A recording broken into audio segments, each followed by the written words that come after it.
c'est que les entrepreneurs qui veulent aller trop vite et qui veulent grandir trop vite tombent aussi trop vite. T'as des crypto-millionnaires, ils ont 21 ans, ils sont crypto-millionnaires, ils sont déjà partis à Dubaï. Parce qu'à 17-18 ans, ils étaient déjà dans le focus de créer son entreprise, on fait les choses par soi-même. Mais travailler pour moi à l'usine aujourd'hui, c'est se niquer la santé. D'accord. Que ça soit physique ou mental. Parce qu'en faisant toujours les mêmes choses répétitives, à un moment donné, ton cerveau, je vais pas dire il pourrit, mais il se limite, il se fatigue, il fane. Bienvenue les auditeurs, podcast numéro 4. Yes. Aujourd'hui, on a un petit infiltré Ouais. qui se prénomme Yacine. Bonjour Yacine. Bienvenue, bonjour. Premier invité. Effectivement, Merci c'est d'être un là. honneur. Ouais. Et on a le célèbre Délil, Comme d'hab. toujours avec son sourire, Je suis avec, ton sa bras bonne, gauche. avec sa bonne humeur. Je suis ton bras gauche. Je te remercie Ouais. Délil pour ta présence. On parle du nom du podcast ou pas? Ouais, tu me prends direct au mot. Idée, ça te plaît pas, tu vois. Les initiales. Ouais, on avait pensé à idée, mais moi je trouve que c'était trop personnel et restrictif. Ouais. Ouais. Mais dommage que les personnes ne répondent pas. Je sais que j'ai Samir, Ouais. un collègue à nous qui nous avait fait une proposition d'idée, Ouais. mais je voulais aussi que le podcast il soit un peu évocateur et qu'il transmette aussi une idée au-delà des initiales. Ouais. Après, ce qu'on peut faire, c'est un sondage avec Survey Monkey et le mettre dans le descriptif. J'espère qu'ils vont participer. Comme le premier sondage que j'avais fait, j'avais une centaine de participants et après ça permet de. Trop bonne idée. Bon, tu t'en occupes. Et je tu sais le- pas faire. Survey Monkey, c'est ça. Ok, je regarderai. Parce que tu sais que j'ai pas mal d'activités Bon, en ce on moment. repart sur ça. C'est Non, vrai. mais je regarderai. C'est vite fait. Ça, après, Regarde. ça sera 2-3 questions. En plus, toi, t'as une bonne commune. Ouais. Bon, on va faire ça. On mettra sur le Et- descriptif. On fera des propositions pour les personnes Ouais. qui souhaitent. Et le prochain participer. podcast, on a le nom. Ok. Ok. Bon, voilà. Désolé. Pas de problème. Alors Yacine, comment tu vas aujourd'hui? Eh ben, je vais merveilleusement bien. C'est un honneur de t'avoir pour le premier invité. Ouais. De la Plaisir chaîne. partagé d'avoir avec vous commencé cette aventure-là. Ouais, merci. En espérant que ce soit le début d'une longue série, que Mhm. les podcasts s'enchaînent. On est déter, comme on dit. Donc en fait, c'est Delil qui t'a recruté pour ce podcast et qui m'a dit que tu avais un parcours assez intéressant. Du coup, t'as quel âge? Présente-toi, je laisse te présenter. Bon, aujourd'hui, j'ai 24 printemps. C'est-à-dire que le 16 avril, j'en aurai 24. Là, aujourd'hui, j'en ai 23 ans. Mhm. Aujourd'hui, je comptabilise aucun diplôme. Comme C'est nous. mon parcours. Ah, bah, C'est-à-dire pas comme que- il dire, comme moi. C'est-à-dire qu'aujourd'hui, j'ai arrêté l'école très tôt, à 15 ans. Après, bien évidemment, quand j'ai arrêté l'école, je savais aussi ce que je voulais faire. Je n'ai pas arrêté pour arrêter. Par la suite, j'ai entamé le monde des affaires. Je suis rentré dans le monde des affaires parce que j'avais ma famille qui était dedans. Je connaissais déjà comment est-ce que c'était fait. Et sachant que le monde du commerce est quelque chose qui est assez différent et qu'on ne voit pas tout le temps les mêmes choses tous les jours, c'est quelque chose qui m'a aussi intéressé. Donc mon parcours s'est orienté dans ce monde-là. D'accord, et aujourd'hui, tu fais quoi professionnellement? Alors aujourd'hui, j'ai une société de négociation automobile. Aujourd'hui, j'ai une société qui est appelée Yaloto. Alors, je suis négociant automobile, j'achète et je revends des véhicules dans toute la France. À côté de ça, je fais aussi de la location de voitures et je fais également des activités annexes comme de la carrosserie et de la mécanique que bien évidemment je sous-traite avec mes garages partenaires. D'accord, et ton entreprise, tu l'as créée en quelle année cette entreprise-là? Yaloto, je l'ai créé il y a maintenant 1 an et demi. D'accord, très bien. Et Voilà. t'as un garage où tu stockes tes véhicules ou tu es Alors moi à- j'ai pris le chez choix, toi j'ai fait le choix de pas forcément investir dans un local parce que Mm. j'ai souvent l'habitude de dire que le local ne fait pas le professionnel. J'ai la chance d'avoir une maison dans laquelle j'ai un petit terrain qui peut me permettre de stocker 25 à 26 voitures, Ah ouais, quand ce même. qui est déjà très beau. Mm, mm. Et pour éviter également une autre chose, c'est d'avoir des charges fixes énormes mensuelles. Parce que les charges fixes, c'est ce qui fait aussi la pression que tu auras au quotidien. Mm. Ça fera également, ça jouera également dans les ambitions et les projets que tu auras par la suite. Mm. Ouais, je suis d'accord avec ça parce que après c'est au niveau du Covid. Surtout T'as quand vu tu commences.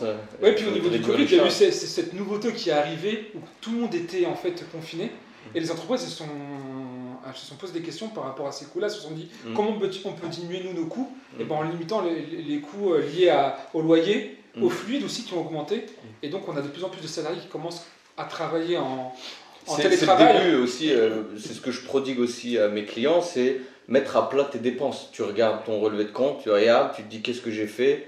Bah, il y a des trucs, des fois tu peux t'en passer, surtout quand tu es ambitieux et que c'est le début et que tu veux passer à l'action et investir. Au début, l'argent elle sort, elle rentre pas tout de suite. Et réduire ses charges, C'est ça. je dirais que c'est Ouais, intelligent. le télétravail, il a eu Mm. ce boost et il a permis aussi à d'autres entreprises de réfléchir, de travailler ce qu'on appelle le remote. Le remote, c'est cette idée de se dire Mon entreprise, elle n'a pas de locaux fixes, on ne se réunit pas, on travaille tous, chacun chez soi. Par contre, on a des temps de cohésion importants, notamment des team building les week-ends, une fois par exemple les 3 mois, 2 mois, pour créer quand même un réseau, une communauté ensemble. Mais au moins, on permet de réduire les coûts Et les fixes. besoins sociaux aussi, des fois on a besoin Ouais. de bouger, de voir du monde. Hein. Souvent, les entreprises digitales, elles s'organisent autour de ça, du remote. Mm. Et les gens, les personnes, elles se rencontrent, on va dire, sur un week-end, on va dire à Paris, où ils vont profiter ensemble. C'est ça. Et puis souvent, c'est là où se C'est fait ce qui manque quand t'es tout seul. Ouais, il y a le côté un peu cohésion. Donc voilà. Et tu sais à peu près combien tu as économisé en ne prenant pas de local ou Bah déjà, le choix de ne pas prendre un local, ça a été aussi autre chose que j'ai découvert avec mon expérience, c'est que les entrepreneurs qui veulent aller trop vite et qui veulent grandir trop vite, tombent aussi trop vite. L'argent rapide existe parce que, évidemment, on peut aussi la perdre rapidement. C'est valable dans plusieurs choses. Mais j'ai pas voulu prendre de local justement pour voir avec le temps comment est-ce que ça allait évoluer, est-ce que ça allait fonctionner. Et puis voilà. Quoi. D'abord vendre ta solution, c'est ce que je dis. Là, j'ai un gars qui est venu me voir qui a un super projet et il cherche déjà un local, une maison pour le stockage. Bref, il a un projet bien précis. Je lui ai dit d'abord, vends ta solution. Lui, c'est garde de chien, il a quelques formules qui n'existent pas ici. Vends ta solution, crée ton auto-entreprise et ensuite, si tu montres à ton banquier que tu sais gagner de l'argent, là, tu vas être crédible. Alors que si tu pars sur ton CV ou sur autre chose, là en l'occurrence il n'a pas d'argent, ça va être compliqué. Alors que si tu montres que tu es un entrepreneur, que tu gagnes déjà de l'argent et que derrière tu veux louer un local ou acheter un local, là tu augmentes tes probabilités et c'est beaucoup plus facile pour et là, je reviens un peu plus, investir. Quoi. Je reviens un peu plus sur ton parcours. Tu disais que tu n'as pas fait d'études. Alors, est-ce que c'est un choix délibéré ou c'est quoi ta vision par rapport à ça aujourd'hui? Tu as 24 ans. Alors pour moi, aujourd'hui en France, après bien évidemment ça dépend des secteurs, le diplôme c'est pas ce qui est mis en avant. Aujourd'hui on voit très bien, il y a des personnes qui ont fait des bac plus 3, bac plus 4, bac plus 2, peu importe, ils ont fait des études et qui se retrouvent vendeurs chez Sephora, vendeurs en tant qu'opticien ou quoi que ce soit. On en a parlé Il n'y a dans pas de un podcast. sous-métier. Il n'y a pas de sous-métier, mais bien évidemment pour moi si on fait des études pour arriver à ce stade-là, on n'a pas retour sur investissement. Il y a le poteau rose, il s'insère dans le monde du travail et ce qu'ils trouvent, c'est pas du tout ce qu'on leur avait promis. Quoi. Moi, ma question, c'est plutôt, mais est-ce qu'à cette époque-là où tu n'as pas fait d'études, est-ce que tu avais cette réflexion-là ou est-ce que tu n'as pas fait d'études parce que tu n'aimais pas l'école ou c'était quoi la raison quand toi, tu as décidé de pas en Moi, à faire? cette époque-là, vu que j'avais de la famille qui était dans le monde du commerce, j'avais l'habitude de côtoyer énormément de personnes. Des personnes qui sont âgées, qui sont jeunes, qui sont peu importe de tout âge. Donc, en échangeant avec ces personnes-là, j'ai pu avoir déjà une mentalité assez large. Alors, j'ai pu voir les expériences de certains, et en étant jeune, oui, j'ai pu me faire une idée que les diplômes ne sont pas forcément. Et comme moi, tu as dû voir le cash aussi. Également, Quand tu vois les liasses de billets, là tu. Et donc, tu es parti jusqu'au bac, tu es parti jusqu'à quel niveau? Honnêtement, je me suis arrêté en 3ème. Je Ok. suis pas allé plus loin. Ok. Ah ouais. Le brevet, d'accord. je l'ai pas Ah fait ouais. non plus aussi. Et tu as fait quoi en fait de la 3ème jusqu'à l'âge où tu es censé être à L'âge l'école? légal pour avoir. Travailler. De toute façon, 3ème, c'est quand t'as 16 ans. Oui, c'est ça. Donc, automatiquement, légalement parlant, tu peux arrêter les cours. Donc, Maintenant, la question, je pense que c'est qu'est-ce que j'ai fait de 16 ans jusqu'à mes 18 ans. oui, c'est ça. Voilà, donc de mes 16 ans jusqu'à mes 18 ans, à mon niveau, j'ai essayé de faire à peu près quelque chose de similaire. Avant, j'avais une notoriété, et je pense que sur Nevers, il y en a pas mal qui vont me reconnaître, mais j'achetais beaucoup de téléphones que je revendais. Ah, d'accord. Que ce ok. soit téléphone, Petit business, ouais. spécialement dans les iPhones, parce que c'était quelque chose qui gardait bien sa cote, et vu qu'il n'y en avait pas 20 000 comme des Samsung, le S20, S21, SJ, Samsung c'est assez large, donc c'est assez compliqué. iPhone c'est précis, c'est 3, 4, 5, 6, etc. Donc ça gardait bien sa cote, c'était facile à se retrouver, donc c'est quelque chose que je commercialisais, dans lequel je me suis spécialisé, et puis j'aimais bien aussi vendre tout ce qui est ordinateur, Ouais. télé, etc. Le monde du multimédia. En fait, tu avais quand même la fibre commerciale qui est déjà venue hyper tôt en fait. Voilà. C'est Bah, 18. moi je t'ai connu, je sais pas si tu te rappelles, mais tout petit et son père avait un commerce physique, tu vois, donc il a capté, je pense, il s'est imprégné quoi. Oui, c'est imprégné et puis tu as reproduit ça assez rapidement. C'est ça, ouais. Et à 18 ans, donc tu commences vraiment peut-être à travailler ou tu as des activités entrepreneuriales directement? Alors, à l'âge de mes 18 ans, j'ai directement sauté le cap. J'attendais justement ces 18 ans-là pour ouvrir la fameuse société qui est notée sur le tableau, Yann Market. C'est un supermarché que j'ai ouvert. Ah, donc c'est toi-même qui l'as créé? C'est moi-même qui l'ai créé, voilà. Donc à mes 18 ans, j'ai directement ouvert Yann Market. C'est un supermarché de 450 mètres carrés sur lequel on pouvait trouver énormément de choses et qui par la Et suite. les restaurateurs aussi servaient chez toi. Exactement, C'est moi comme ça j'étais que également moi, j'ai devenu connu. grossiste en produits alimentaires, c'est-à-dire que j'étais en contact avec des fournisseurs en Allemagne pour les boules à kebab, également pour les matériaux pour les restaurants. Donc un Sinon qui avait un restaurant qui avait un problème avec son congélateur, j'étais dans la capacité de lui en commander un Alors, Et boucherie aussi, tu faisais? Tu avais une alors partie boucherie, boucherie? c'est par la suite. Ouais. C'est quand j'ai fait évoluer la structure. Et au début aussi, au début, après Non, au début, il n'y en avait pas. Il n'y en avait pas? Alors, Ok. vu que j'étais implanté dans un quartier, la philosophie du magasin était différente. C'est-à-dire que j'étais plus une épicerie de dépannage, etc., que forcément. La grosse. Un supermarché. Voilà, exactement. Voilà. Tu fais la pointe que t'as pas ailleurs, quoi. C'est ça, exactement. Et le problème, c'est que quand tu es une épicerie de dépannage, entre guillemets, t'as pas forcément la meilleure clientèle, t'as pas les meilleurs produits, c'est pas quelque chose qui est très valorisant aussi, D'accord. personnellement. Et à l'époque du Covid, quand on a eu le premier Covid, on a aussi vu ce pic où les commerces se sont fait dévaliser. Et ben nous, on faisait partie des commerces qui se sont aussi fait dévaliser. Et à ce moment-là, je me suis rendu compte d'une chose, c'est que j'avais une capacité énorme. En ayant vu autant de flux rentrer dans mon magasin et ressortir avec des courses, à tel point que moi-même mes rayons étaient vides, tout en sachant que mes prix étaient bien plus élevés que les supermarchés. La survie, quoi. Exactement, je me suis dit qu'éventuellement déjà j'ai pu former une grosse notoriété, j'ai également la structure pour faire bien plus qu'une simple épicerie de dépannage.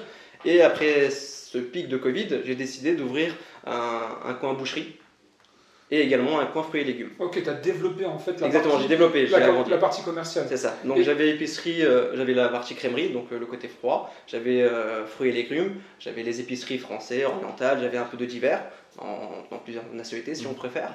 Et côté fruits et légumes avec la boucherie. Donc on était vraiment sur la totalité. Alors pour aider peut-être les auditeurs à mieux comprendre ton parcours, parce que 18 ans, tu fais l'entrepreneuriat. Et par quel biais, qui t'a aidé? Et est-ce que tu avais un statut? Est-ce que tu étais associé avec quelqu'un d'autre? Comment s'est déroulée cette partie-là de 18 ans? Je me lance dans le Yale Market. Bah, déjà, on peut aller même sur société.com, on a juste à taper Yale Market, on y verra que j'étais tout seul. J'ai pas eu d'associé du début jusqu'à la fin. Pourquoi? Parce que j'aurais bien voulu en avoir au contraire. Ça aurait été beaucoup plus facile sur certains points. Après, bien évidemment, on ne peut pas anticiper le futur. Donc on ne sait pas comment est-ce que l'associé aurait également évolué, lui, de sa façon d'imaginer les choses. Mais, donc j'ai toujours été tout seul. Comment est-ce que je suis arrivé à ouvrir Yale Market? C'est qu'avant ça, mes parents avaient déjà un commerce dans ce même lieu-là, qui, pendant un certain temps, dû au décès de mon père, était en stand-by.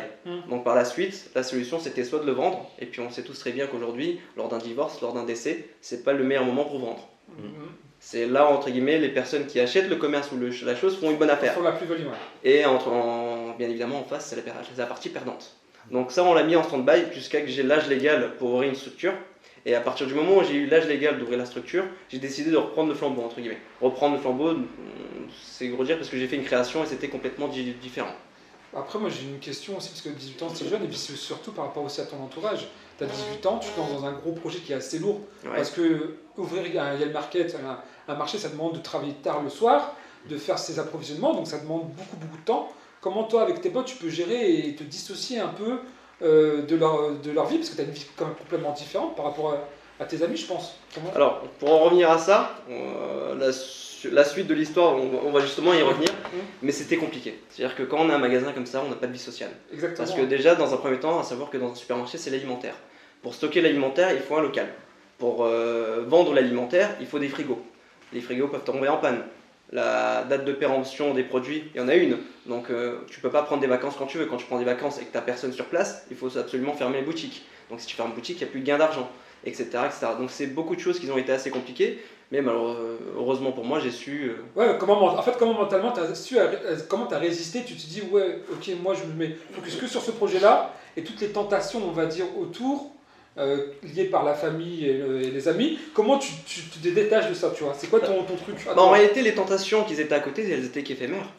Moi, aujourd'hui, si je passais un mois dans mon commerce, j'avais la possibilité d'avoir un rendement qu'une personne aurait travaillé, enfin le même rendement qu'une personne qui a travaillé 1 an et demi dans le salariat. C'est un exemple. Les chiffres ne sont pas bons, mais je savais que le plaisir à côté était éphémère et que là, le fait est que je fasse cette activité-là, avec l'inertie de mon travail, allait être beaucoup plus rentable pour moi par la suite. Ouais. Et t'es le seul garçon de ta famille? Ouais, je suis le seul garçon.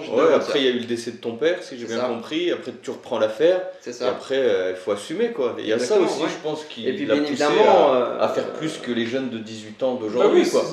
C'est pour mettre en fait en avant aussi ta maturité par rapport à ce qu'on peut trouver aujourd'hui. Je pense que c'est la douleur aussi qui t'a fait. Et puis, pour en revenir aussi, pourquoi j'étais obligé de reprendre le flambeau, parce que déjà, je voulais pas qu'on fasse une mauvaise affaire. C'était une chose qui était là depuis un certain temps, donc on s'est fait une notoriété, etc. Mais dans l'état tel quel, si on continuait la chose telle quelle, ça n'allait pas partir bien plus loin. Donc j'ai dû reprendre la chose et la restructurer. À cette époque-là, ma mère n'était pas forcément très bien financièrement, ou peu importe, dans le sens où il fallait quand même un homme qui assume à la maison, les charges communes, etc. C'est pour ça que je t'ai demandé. Ouais. Et également, j'avais ma soeur qui était en études. Donc il y avait quand même des sorties d'argent mensuelles, si tu préfères. Bien sûr, ouais. Donc ça fait aussi une charge. Et puis si je n'ai pas ce commerce-là, qu'est-ce que je vais faire d'autre? C'est ça. Je me mets à ta place, le seul garçon, 18 ans, en plus tu as l'énergie.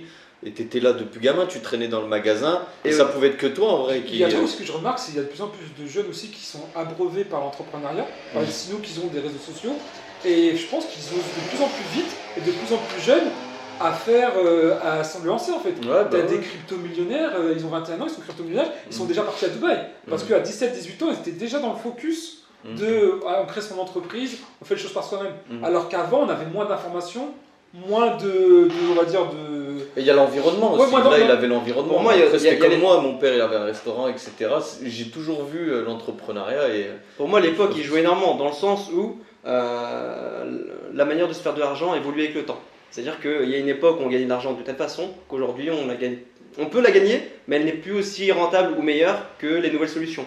Avant, on n'avait pas l'internet, ni le digital, ni les cryptos. Aujourd'hui, on l'a. Il y a beaucoup de choses qui changent, donc la manière le temps passe et la manière de se faire de l'argent aussi. Eh ben, tu penses que c'est plus facile cette époque ou l'époque d'avant? Même si tu ne connais pas l'époque d'avant, mais par rapport à l'idée que tu t'en fais. Alors, vis-à-vis de plusieurs secteurs d'activité, moi je pense qu'avant c'était bien plus pratique. Vis-à-vis de l'immobilier par exemple. À l'époque, les personnes qui ont investi à l'époque des francs, je pense qu'ils ont tous fait des bonnes affaires aujourd'hui. Oui, après il y a les 30 glorieuses, il y a différentes exactement, choses. Il y a plusieurs époques. Mais je pense qu'à l'ancienne, déjà l'argent avait beaucoup plus de valeur, le pouvoir d'achat était beaucoup plus élevé. Les Français, quand je dis les Français, les citoyens avaient beaucoup plus d'argent. Donc ils pouvaient se permettre d'investir ou d'acheter plusieurs choses qui leur étaient fort utiles ou pas. Ouais, avec un salaire, tu pouvais faire vivre une famille. Exactement, par exemple. Ce qui faisait Donc tu penses qu'aujourd'hui c'est plus dur de se lancer dans le business? Ouais, c'est beaucoup plus dur. Et quels sont les freins alors? Toi que tu as vu dans tes expériences? Alors ça dépend encore une fois dans l'activité dans laquelle tu es, mais le seul frein c'est ce que tu t'imposes toi-même. En réalité, il n'y a aucun frein. Toute activité fonctionne. Moi aujourd'hui, j'ai ouvert la société Yellowto. Ne serait-ce que dans la Nièvre, dans le département de la Nièvre, on est plus de 100 négociants en comptant les concessions officielles, les concessions multimarques, et je ne compte même pas les gens qui font ça à côté au black, entre guillemets. Donc en réalité, on est beaucoup plus de 100 sociétés à faire ça. Mais moi, en réalité, le fait est qu'il y a énormément de concurrents. Ça te fait pas peur? Ça me fait pas peur, au contraire, c'est ça même veut dire qu'il y a un marché. C'est dire qu'il y a un marché, c'est ce qu'il y a de la demande. Attends, c'est une question que je voulais te poser. Mais donc du coup, toi tu fais ta première entreprise Yassiniel, que tu gardes pendant combien d'années alors du coup, de 18 ans jusqu'à? Je l'ai ouvert en 2018 et je l'ai vendu fin 2020.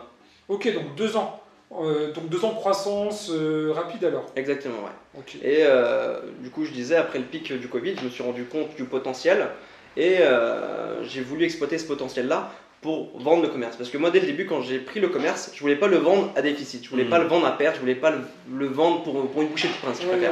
Donc l'objectif même de la chose était de se faire, entre guillemets, un matelas et aussi de pouvoir vendre à un bon moment, à un moment opportun. Ouais, un moment où tu avais bien scalé, on va dire, créé la croissance sur le commerce. Exactement, voilà. Et du coup, j'en ai profité en ouvrant la boucherie. Donc quand j'ai ouvert la boucherie, j'ai joué aussi beaucoup du marketing. Il y a je me suis fait une plus grosse clientèle. Aussi, ouais. Et puis une boucherie, c'est aussi un commerce dans un commerce. C'est un commerce qui est totalement différent. La boucherie, c'est quelque chose qu'on se doit d'avoir. C'est un aliment. Enfin, on mange de la viande. Exactement, voilà, on mange de la viande. C'est un produit et aujourd'hui, le commerce, il existe toujours? Le commerce, il existe toujours, mais c'est plus du tout la même mentalité ni le même business. Ah ouais, mais il existe toujours, il fonctionne. Il existe toujours, ouais.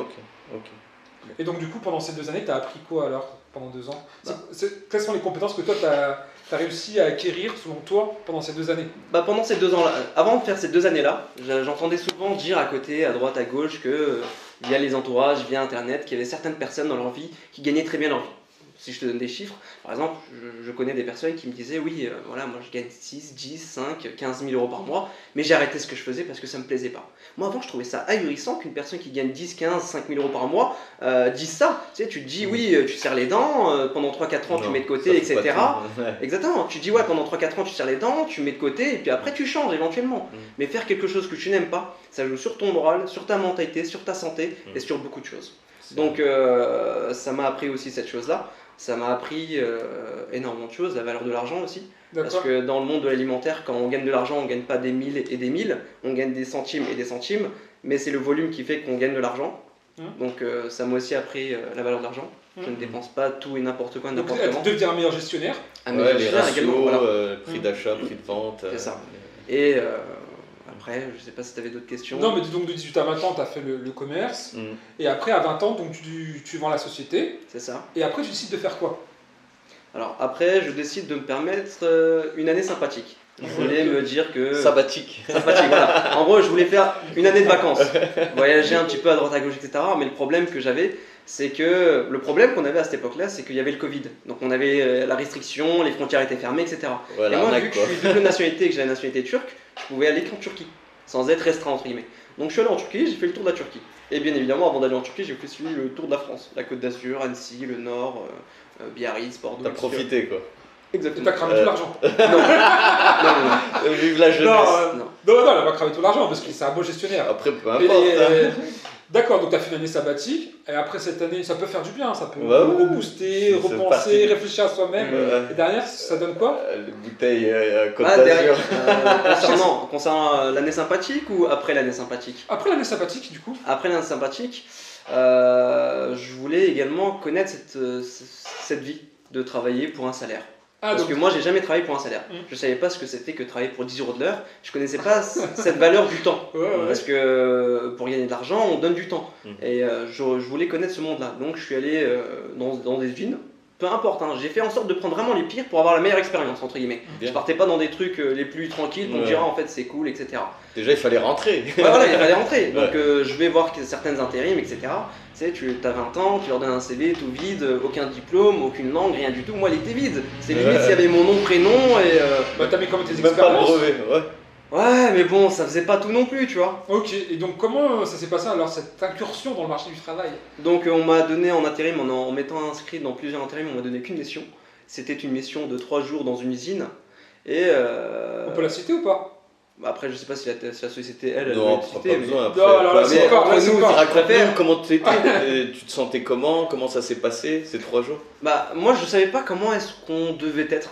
Est-ce qu'il Le fallait savoir-être, ouais. Voilà, J'ai le- jamais travaillé en usine. Voilà, exactement. Moi, j'ai jamais travaillé dans un monde où il y a des salariés ou dans une société, etc. Ok. Donc, je connaissais pas le savoir-être dans la structure. Ouais. Avant d'y aller, tu as tout le temps des questions bêtes. Des questions auxquelles tu n'auras pas de réponse juste Un quand tu... ovni Voilà, dans le exactement. monde du salariat. Donc, j'arrive comme ça sur place, j'étais de nuit, je commence à 5h du mat, enfin, c'est les heures de nuit, j'ai plus Ouais. vraiment la chose, de 5h à Bref, 13h, ouais. entre guillemets. Il est tard, quoi. Voilà, exactement, tard, donc je fais la chose.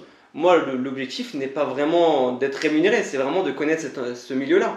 Donc je vais à l'usine, 5h du mat, je pointe, entre guillemets, si on peut dire ça, et je vois qu'il y a plein d'autres personnes, on est plusieurs intérimaires. Et je vois vraiment de plusieurs looks, plusieurs styles, plusieurs personnalités, etc. Et je me dis qu'en fait, c'est un monde qui est vraiment... Cosmopolite. Ouais, si tu préfères, voilà. Ouais. Donc je fais mon taf, et en faisant mon taf, je me rends compte qu'il y en a beaucoup qui aujourd'hui travaillent à l'usine. Après moi, c'est ma mentalité, mais travailler pour moi à l'usine aujourd'hui, c'est se niquer la santé. D'accord. Que ça soit physique ou mental. Parce qu'en faisant toujours les mêmes choses répétitif, à un moment donné, ton cerveau, je vais pas dire il pourrit, mais Il il se se fane, limite, ouais. il se fatigue, il fane, t'es plus intéressant. Je vais te poser la question, qu'est-ce que t'as fait aujourd'hui?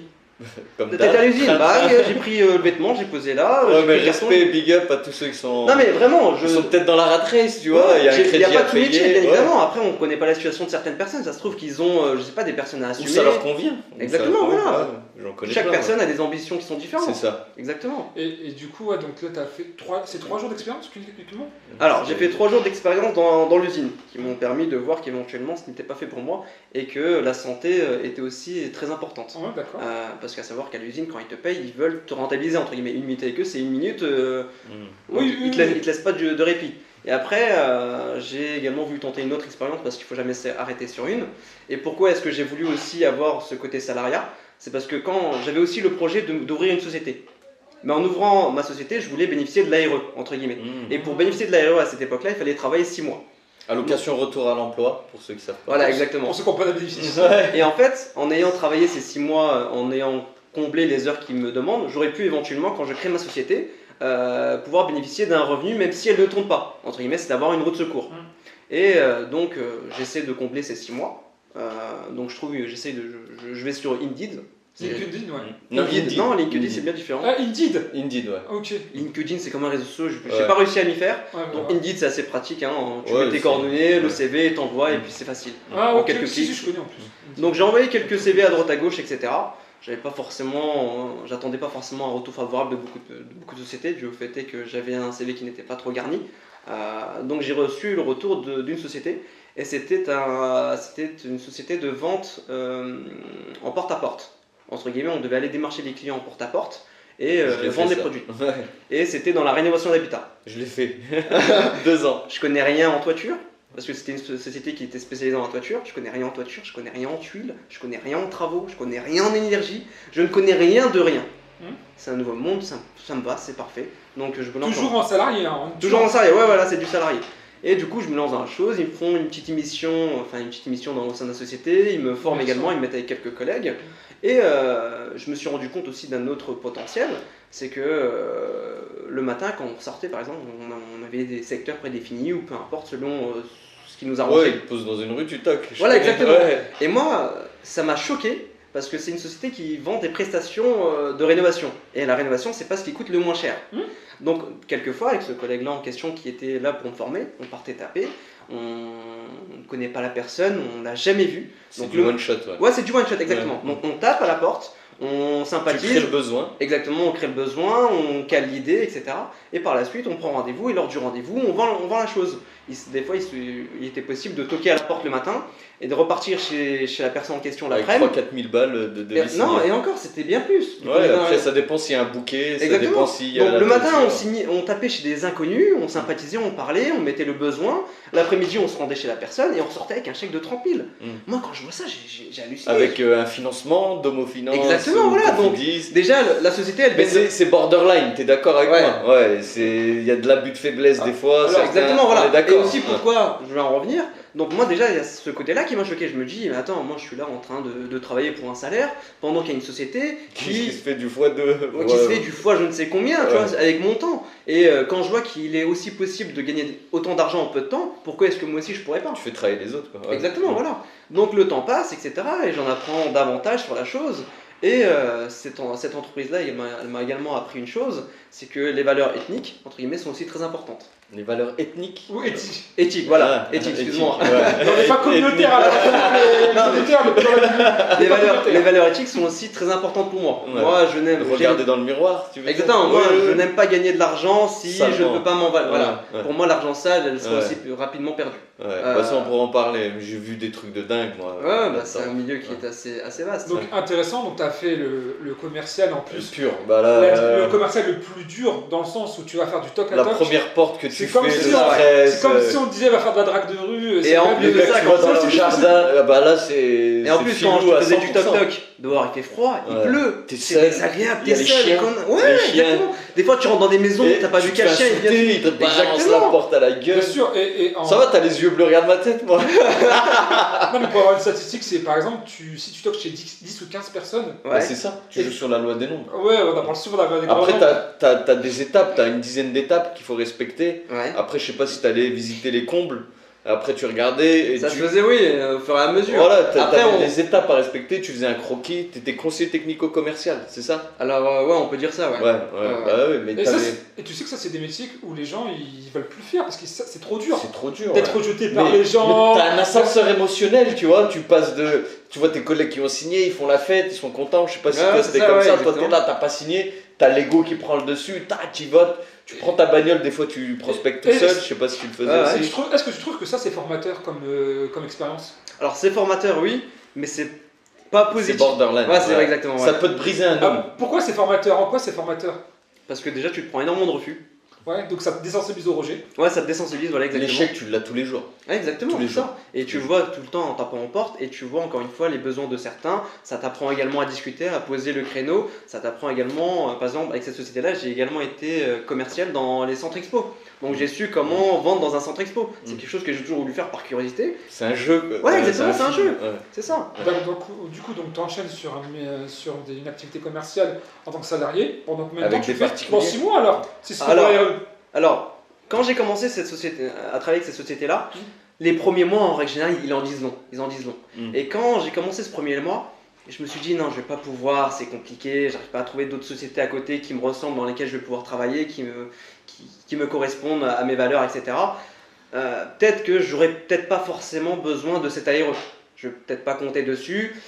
C'est aussi du temps que je vais devoir sacrifier parce que si je dois attendre d'avoir l'aéro, c'est que je dois au minimum travailler 6 mois. Et travailler 6 mois, c'est aussi sacrifier 6 mois d'entreprise, entre guillemets, tu vois.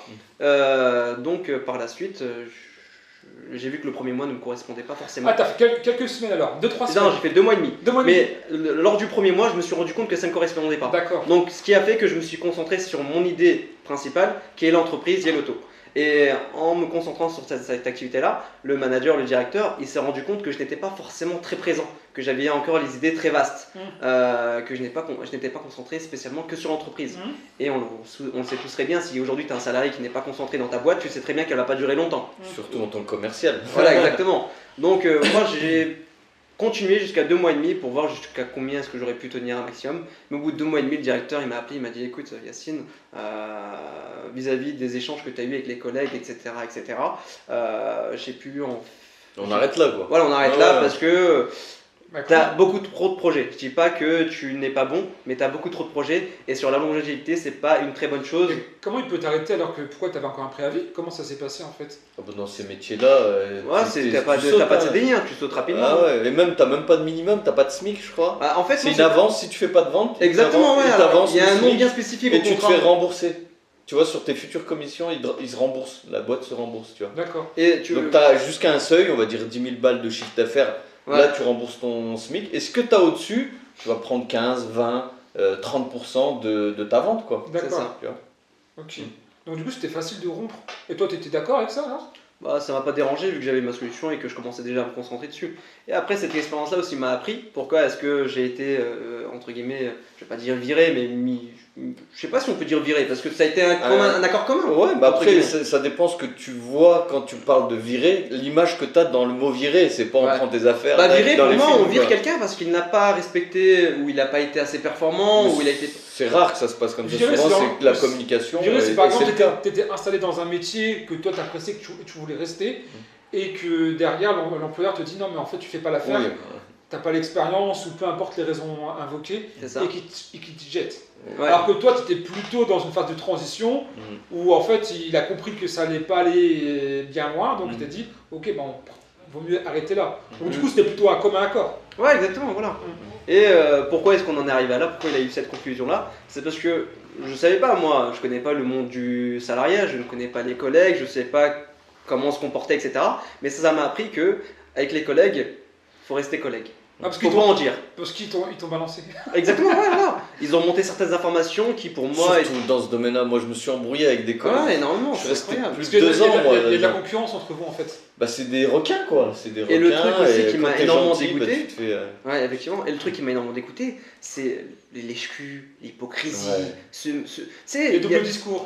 Ouais, exactement. Et tu sais, moi je me vois pas du tout aller dans un taf. Un jour, il y en a beaucoup qui le font, et déjà très longtemps dans leur vie. Tu sais, ils sont dans un lieu de travail, ça fait 30 ans ils Qu'ils sont là, aiment pas, quoi. mais ça fait 30 ans ils vont dans un environnement Qu'ils aiment où pas, ouais. qu'ils aiment pas, les collègues Mais il y en a leur conviennent beaucoup, pas. hein. Il y en a beaucoup. Ça Ouais. y joue, tu Les sais. stats, c'est plus de 50% qui Moi n'ont je pas leur suis, je boulot. suis pas marié, j'ai pas d'enfant. Mais si je vais dans un environnement dans lequel je m'entends pas bien avec les collègues, ça se passe mal, je suis pas bien, je suis pas à l'aise, je peux te dire que ma femme elle va en subir, ou même mes enfants. Ouais, Ça va être quelque chose qui va. C'est Ouais, important quand même ouais, d'être dans c'est un sûr. environnement qui te plaît. Je suis d'accord. D'accord, ok. Donc là, tu passes à Yellowto.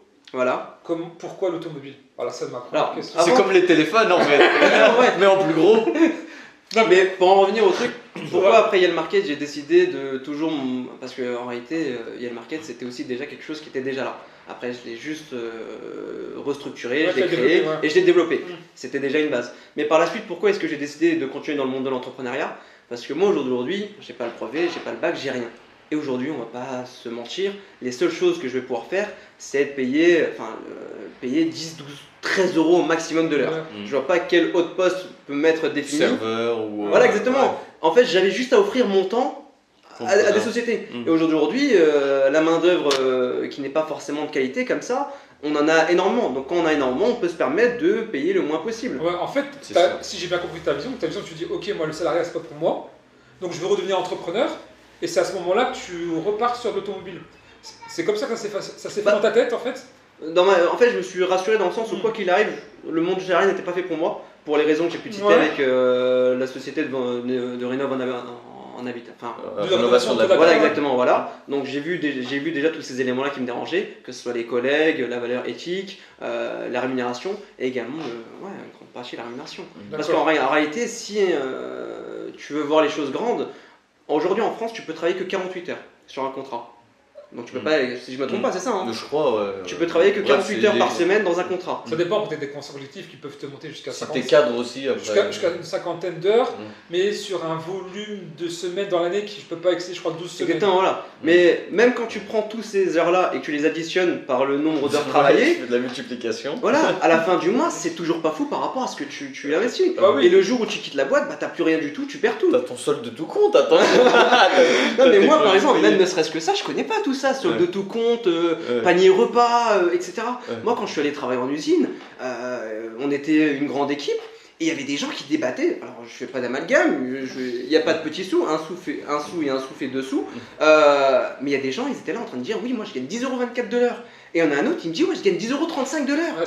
Ça m'a choqué, mais moi j'aurais répondu c'est un bonbon à la boulangerie, vous allez où avec ça? Bien sûr, mais ils étaient là en train de débattre sur ça. Après c'est leur univers, je sais pas, c'est leur univers. Parce qu'en fait aussi, c'est proportionnel à ce qu'ils gagnent. Quand tu gagnes 1000€ et tu gagnes 50 € en plus, ça fait 5%. Ça fait 5%. Ça me rappelle une Mais anecdote. 5% pour eux, c'est beaucoup. Parce qu'on a l'habitude d'avoir des augmentations qui sont indexées à l'inflation. Avant, c'était ça. Donc quand tu as une inflation de 2%, ton salaire était indexé de 2%. Après, ça a un peu abandonné, mais c'est revenu par le système des conventions collectives. Après, donc, du coup, les gens sont habitués à ça. Donc quand ça dépasse eux, ce qu'ils ont l'habitude d'avoir, c'est-à-dire au lieu d'avoir peut-être 20€ d'augmentation, mais ils ont 50€, c'est le roi du monde, tu vois. Ouais, c'est ça. Moi, ça me rappelle quand j'étais dans la rénovation de l'habitat, et là, j'ai eu l'opportunité d'être assureur. Et quand tu rentres dans une société comme ça, tu as un premier rendez-vous, test psychologique, bref, plein de tests. Et arrivé à la négociation, donc je passe tous les tests, et là, tu négocies ton salaire, tu vois. Et il me dit, on a vu vos relevés de bulletin de salaire, vous gagnez tant en moyenne, c'était 2000€ à l'époque. Et il me dit, vous voulez gagner combien avec nous? Moi je dis, je sais pas, moi si vous me maintenez mon salaire précédent et le reste des commissions, ça me va. Il me dit, vous êtes pas ambitieux. Je dis, combien et tout. Il me dit, je peux vous mettre 3000€. Pour moi c'était énorme, déjà 2000€ c'était bien, 3000 bien. Et après, j'ai dépassé, c'était un peu comme la rénovation de l'habitat, tu gagnais et après les commissions que tu avais, ça remboursait ce qui t'avançait, mais tu avancé 6 mois comme ça, sans faire de vente, tu avais 3000€ qui tombaient, tu vois. Et après j'étais en moyenne à 4000, tu vois, mais déjà le métier en lui-même, assureur, banquier, pas tous les banquiers, mais il y a des métiers immobiliers qui payent la jauge du minimum, c'est pas la même. J'avais mon chef, il gagnait 10 000 balles par mois et il disait... l'argent, au bout d'un moment, ça fait pas le bonheur, tu vois. Et donc ça rejoint ce que tu disais tout à l'heure. Et après, c'est plus l'argent en fait. Au bout d'un moment, c'est est-ce que ton métier te plaît, est-ce que le quotidien, est-ce que t'apportes de la valeur aux gens, après les événements que tu fais à côté. Après, voilà, il y a différents trucs. Donc du coup, donc l'entrepreneuriat c'est pour toi. Mais pourquoi l'automobile? Tu vas pas répondre à cette question. Pourquoi l'automobile? Parce qu'avec Yann Market et les activités que j'ai fait à côté, j'ai compris que la chose la plus importante c'était de faire ce qu'on aime. Ah ouais, donc tu fais les BMW. Parce que j'aimais bien le monde de l'automobile. C'était un monde qui m'intéressait. Les clients aussi sont des personnes plus faciles à traiter. Il y a un besoin, il y a un besoin primaire voilà. aussi. Ouais. Donc l'automobile j'aime bien, donc j'ai assimilé l'automobile à ça. Ok. Et donc tu m'as dit tout à l'heure que tu savais qu'il y avait quand même une intensité concurrentielle qui était forte. Parce que vous étiez 100 vendeurs automobiles, je crois, dans le département. Toujours, là, il y en a de plus en plus. 100 sociétés, exactement. Et du coup, pourquoi tu t'es quand même lancé? Qu'est-ce qui était ta plus-value? C'était quoi ta vision par rapport à ça, ta stratégie? L'avantage, c'est qu'on sait qu'il y a un marché, on sait qu'il y a de la demande. C'est pas comme si, par exemple, tu innovais. J'ai pas innové, j'ai pas sorti un concept d'une société nouvelle. Le problème avec l'innovation, c'est que tu as un risque que ça ne marche pas, qui est bien plus important surtout que ça marche. Tu passes par des stades, tu Exactement, quand tu innoves, il faut créer un écosystème, etc. C'est très intéressant, parce qu'on en a parlé sur le podcast d'avant des startups. Les startups sont obligés d'innover. Donc déjà, il faut qu'ils valident le produit. Il faut créer un produit. C'est tout un écosystème à recréer. Alors que tu prends ce qui marchait il y a 100 ans, qui va marcher dans 100 ans. Voilà, donc le produit est déjà existant, alors qu'eux, il faut qu'ils créent ce qu'on appelle product market fit, un C'est produit ça. qui répond au marché. C'est Et en ça. plus, derrière, il faut aussi éduquer les clients à son produit. Parce que Est-ce qu'il y a un marché? C'est ça aussi? Est-ce qu'il y a un marché? Parce qu'en Ouais. plus, il faut éduquer un peu le client pour faire en sorte que le client il connaisse mieux ton produit, qu'il puisse l'appréhender quand notamment Après, il y a des discussions. innover et innover. Il y a celui qui prend un business qui marche depuis 100 ans et il rajoute quelque chose en plus. Une vente additionnelle, un service en plus, et il apporte de la valeur. tu Ouais, vois. on peut faire ça. Après, voilà. Comme il y a- dans le livre Le Tour du millionnaire, on explique exactement ça. C'est ça. Et Et après, l'innovation, c'est pas une grosse c'est disruption. un petit détail C'est un en petit fait. détail, peut-être Voilà. le SAV qui a fonctionné, Voilà. peut-être une niche particulière. Donc du coup, c'est comment Bah, tu vois les choses. Bah, du coup, moi, comment est-ce que j'ai vu les choses? Donc, pourquoi il y a l'auto? Parce que déjà, ça me plaisait. Et parce que j'ai pas voulu innover, parce qu'il y avait un risque que ça fonctionne pas plus important. Et l'avantage, c'est que vu que je suis dans un marché qui est déjà très concurrentiel, qu'il y a énormément de concurrents, ça veut aussi dire énormément sur le marché. S'il y a énormément de concurrence, c'est qu'il y a de la demande, c'est qu'il y a aussi l'offre. Donc, si ça venait à ne pas fonctionner, ça n'allait pas me donner un résultat de zéro. Ça allait juste moins bien marcher, mais ça allait quand même marcher. Ok, très bonne analyse, parce que c'est assez contre-intuitif. Les personnes elles cherchent toujours à faire des choses qui n'existent pas. Ah oui, je vais faire ça, mais en fait, ça existe déjà, lui, il le fait déjà. Mais en fait, l'existence de la concurrence, c'est pas nécessairement à faire. Au Ça contraire. valide l'existence d'un marché. Donc C'est ça, c'est ça. déjà une bonne C'est ça. réflexion que tu as eue à Et ton donc âge. la déjà. réflexion après elle est qu'est-ce que je peux apporter en plus Et qu'est-ce que t'as- en tant que personne déjà voilà du premier abord, premier mot, premier geste, t'as l'air accueillant, tu respectes les gens, t'as des valeurs on dirait Exactement. parce que Très important dans ce milieu-là. ce monde-là, moi personnellement quand il y a quelqu'un qui est comme toi mandataire auto qui veut un financement, je sais que ça va être galère. Là dans la semaine il y en a un, il a un putain de bilan, mais j'ai dit j'arrête parce que On est tu mal vu. perds du temps et c'est super mal vu et je connais quelqu'un, je ne vais pas dire son nom, qui a eu une expérience avec un mandataire auto qui l'a arnaqué. En fait, c'est un véhicule qui roule pendant quelques minutes, je sais pas, il bricole et ça tombe en panne et après il réclame 1000 balles pour rendre le véhicule et apparemment il a fait ça à 4 clients avec le même véhicule. Donc tu vois, il y a réellement des arnaques là-dedans. Mais voilà, après toi, est-ce que voilà, t'apportes une valeur en plus, ton expérience, comment tu ressens les choses par rapport à tout ce monde-là où il y a des arnaques quoi. Comment tu fais quoi? Après, dans toute chose, il y a des choses négatives. Les arnaques, elles sont partout. Tout dépend d'une personne. Tout dépend de la mentalité de la personne. En réalité, une personne, si elle veut voler, elle volera. Que ce soit un Mais est-ce qu'il y a président des ou- arnaques parce que c'est un métier facile, parce que tu achètes un véhicule, tu le poliches, tu le nettoies, tu répares, tu mets une vidange, tu mets des nouveaux pneus que tu as chopés à gauche, à droite, et tu le vends et tu te fais 1000 balles, 2000 balles, 3000 balles, 5000 balles. Est-ce que c'est un métier facile et donc il y a plus de potentiel arnaqueur parce que intellectuellement ça demande pas beaucoup d'efforts et donc est-ce que c'est ça qui fait qu'il y a des arnaques ou je sais pas pourquoi Je c'est dirais un pas que métier ce qui est serait mal facile, vu les gars. comme Je dirais pas que c'est facile d'arnaquer dans ce milieu-là. Parce que déjà, quand toi, en tant qu'acheteur, si tu ne connais rien au domaine, si tu achètes une voiture. moi je connais rien, moi je fais Voilà. confiance aux Si gens. tu achètes une voiture qui fonctionne déjà mal, ça va être compliqué pour toi de la vendre. Si tu veux arnaquer quelqu'un, il faut que tu achètes déjà quelque chose de fiable, de stable. Donc, entre guillemets, il faut que tu te connaisses déjà un minimum dans ce milieu. Après, Bah là, l'arnaqueur en question, il achète des vieux boui-boui pas chers que le concessionnaire ne veut pas vendre à ses clients ouais.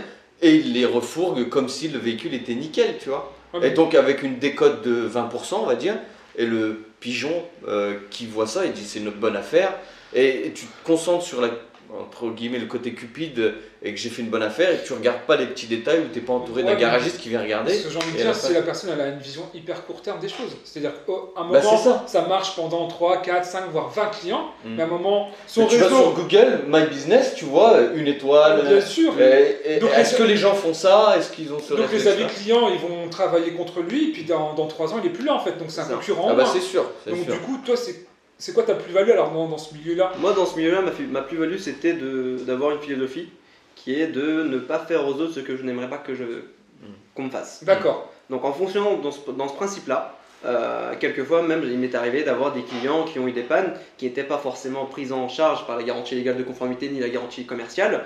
Mais si j'aurais été dans cette situation-là, j'aurais bien aimé que je sois accompagné ou pris en charge. Tu t'arranges quoi. Voilà, entre guillemets. Mais ça m'est arrivé dans Entraînement. beaucoup de situations de éventuellement accompagner le client. Ouais, pardon. Le monde de l'automobile est assez compliqué. Pourquoi? Parce qu'on n'a pas de compteur kilométrique sur les pièces. On ne sait pas quand est-ce qu'elles vont lâcher. D'accord. Après, bien évidemment, c'est pour ça qu'on donne également des garanties avec. Mhm. Donc on n'a pas la politique de l'autruche, on Mhm. est là pour accompagner le client. S'il a la Mhm. moindre problématique, on est là pour l'épauler. On est là aussi pour lui trouver un garage qui peut être assez honnête. Parce que quelquefois, quand on voit une personne qui n'a pas énormément de connaissances, bah, ils en profitent pour C'est ça, ouais. pour gonfler le devis.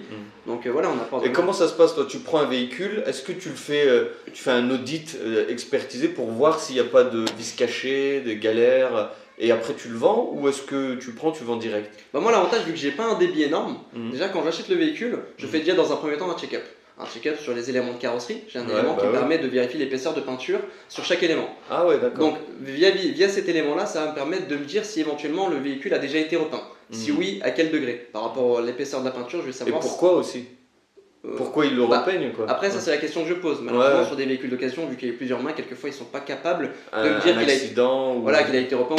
Mais par rapport à l'épaisseur de peinture sur l'élément, c'est un éventuel, par exemple, c'est quelque chose qui peut être indicateur sur le choc ou non. D'accord. Si par exemple je regarde sur l'historique Et administratif. le moteur, tu t'y connais en moteur? Alors sur le moteur, tu as des techniques qui sont. La manière où, parce que mon père il me disait, l'embrayage, tu regardes s'il est dur, ou quand tu essaies, tu accélères, tu pousses les régimes. Mais est-ce que voilà. En réalité, quelquefois il peut y avoir des petites pannes cachées. Ouais. Tu peux faire tout ce que tu veux, ça va venir dans quelques X temps. Ouais, donc t'es jamais à l'abri de rien quand tu achètes un véhicule d'occasion. Ouais, il y a des probabilités comme dans la course, et tu sais que la courroie ou bien sûr. le volant moteur, t'arrives à un stade où tu as des probabilités qu'il va lâcher. Moi j'ai une question, c'est quoi la différence du coup entre un mandataire et un concessionnaire? Et un concessionnaire, c'est quoi où tu places en fait dans cette. Alors moi je me considère comme une concession multimarque. D'accord. J'achète les véhicules comptants, je les revends. Je ne suis pas un mandataire dans le sens où tu m'amènes ton véhicule, je prends en dépôt-vente et c'est que ça. D'accord. Moi j'achète les véhicules directement avec ma trésor. Après, concessionnaire, c'est qu'ils ont un contrat avec une marque. Toi, tu n'as pas de contrat avec des marques où tu peux vendre du neuf. Non. Toi, c'est que de l'occasion. Moi, c'est que de l'occasion. Ouais, t'achètes. Ouais, c'est ça, ouais. Moi, j'appelle plus mandataire ce genre de façon de faire. Parce que pour moi, une concession, c'est plus un endroit où tu pars acheter. Une concession, par exemple, là, je lance un business qui n'est pas du tout dans les voitures. J'achète du matos, mais il n'y a que ce concessionnaire dans ce secteur-là qui peut vendre cette marque. Ouais. Tu vois, par exemple, tu as une concession avec Nissan, tu as le droit de vendre des Nissan, tu vois. C'est ça, concessionnaire. Mandataire, c'est que tu prends un véhicule, tu fais l'intermédiaire, donc mandataire immobilier, mandataire en crédit, mandataire ce que tu veux, et tu revends, et tu es l'intermédiaire entre l'achat et la vente. Vu que là, tu achètes les véhicules, donc tu es amené à avoir du stockage. Donc, c'est ce qu'il disait, ouais. Et donc ton espace de stockage il s'est agrandi, comment tu gères en fait ces flux-là? Parce qu'il y a ces flux-là. C'est ce qu'il disait, un petit débit, 25 véhicules. Ouais, c'est ça. En fait, moi, je sais pas si on a abordé le sujet de. On était même avant, on n'est pas encore arrivé à ce stade-là, mais il y a l'auto, j'ai décidé de l'ouvrir à mon domicile. Pourquoi à mon domicile? Parce que je voulais pas avoir énormément de charges. Et je voulais pas grandir trop vite, parce qu'en grandissant trop vite, on tombe aussi trop vite. Et je voulais aussi avoir une liberté. Une liberté dans le sens où quand le matin je me réveille, je me dis pas purée, je dois faire 5 000 balles. Purée, je dois faire 10 000 balles. Je suis tranquille. C'est-à-dire que si je veux partir en vacances un mois, je suis dans la capacité à fermer mon commerce ou à ne plus être présent pour profiter de ma life sans pour autant être très perturbant côté financier pour moi. D'accord, ok, donc tu as stocké 25 voitures chez toi? Je peux stocker jusqu'à 26 voitures, ouais. D'accord. Et donc du coup, il faut que tu vendes une voiture pour qu'une autre vienne. Comment tu gères toi tes flux alors? Ouais, le fonds de roulement, tu veux dire? Ouais, le stock des voitures, comment tu gères? Alors, Yellowto, c'est aussi de la location de voitures. Donc j'ai plusieurs voitures qui sont dédiées à la location, donc j'ai une flotte dédiée à la location. Le fait est que c'est de la loc, l'avantage c'est qu'ils sont jamais tous là au même moment, au même endroit, enfin à la même heure entre guillemets. Ouais. Donc il se peut que j'ai par exemple une trentaine de véhicules destinés à la location, mais tu les verras pas sur mon parc. D'accord. Sur mon parc, tu verras peut-être 15 voitures. 15 voitures qui sont dédiées à la vente. D'accord. Mais le fait est que toutes les voitures de loc, elles sont à l'extérieur, ou quelquefois quand il y en a un qui vient, il y en a une auto qui repart, etc., tu les verras pas tous. Donc, Et toi, est-ce que tu as un positionnement sur tes voitures? Est-ce que tu achètes des voitures plutôt haut de gamme, des voitures familiales pour... Haut de gamme, c'est risqué. Ou une voiture accessible à tous, bon marché, pour dépanner ceux qui sont dans la vie active. Le problème des voitures bon marché qui est accessible pour énormément de personnes, c'est souvent des voitures qui sont très bornées et très vieilles. Et le problème, c'est que en plus de ne pas avoir de compteur kilométrique sur les pièces, il y a aussi la vétusté. Donc j'ai envie de te dire, c'est aussi comme le casino entre guillemets.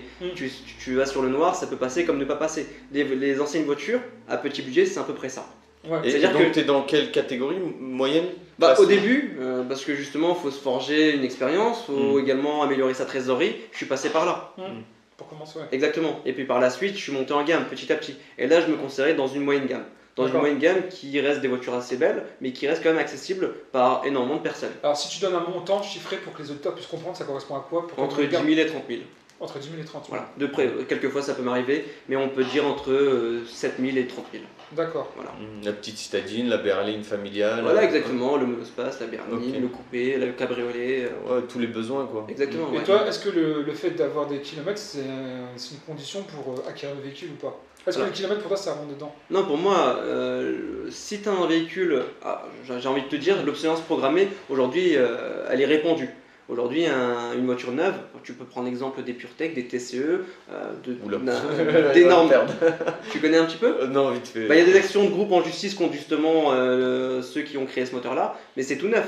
Mais 20 000 km, tu peux avoir un moteur qui claque. Ah ouais. Pourtant, c'est neuf et que ça a que 20 000 Et t'as km. déjà eu le cas? Non, moi, j'ai pas d'acheter un véhicule et le moteur il lâche. Moi, jusqu'à présent, non, J'avais je n'ai pas eu entendu un ce- gars, c'était le pire en fait qui pouvait t'arriver, et donc ça te bouffe ta Ah. marge quoi. Moi, si je vends un véhicule et que j'ai un problème, je préfère avoir un gros problème comme un moteur qui me lâche.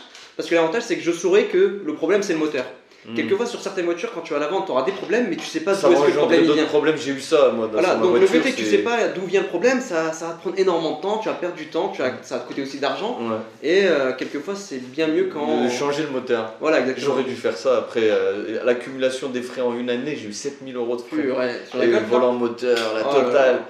Et du coup, bah, je me suis dit, j'aurais dû prendre un moteur. Après, je me suis renseigné pour les moteurs, ça coûtait moins cher C'est ça, ouais. que. Bref, ouais, anecdote. Les Mais voitures, pour j'aime moi, pas. concernant le kilométrage, comme j'ai pu le dire, aujourd'hui, une voiture qui a 20 ans et qui a un suivi d'historique, qui a 200 000 km, elle peut encore avoir de très beaux jours devant elle. Hein. Ouais. Le kilométrage ne veut vraiment rien dire. Hein. Et on m'a dit souvent, des fois, le problème c'est à l'usine, au commencement, à la création.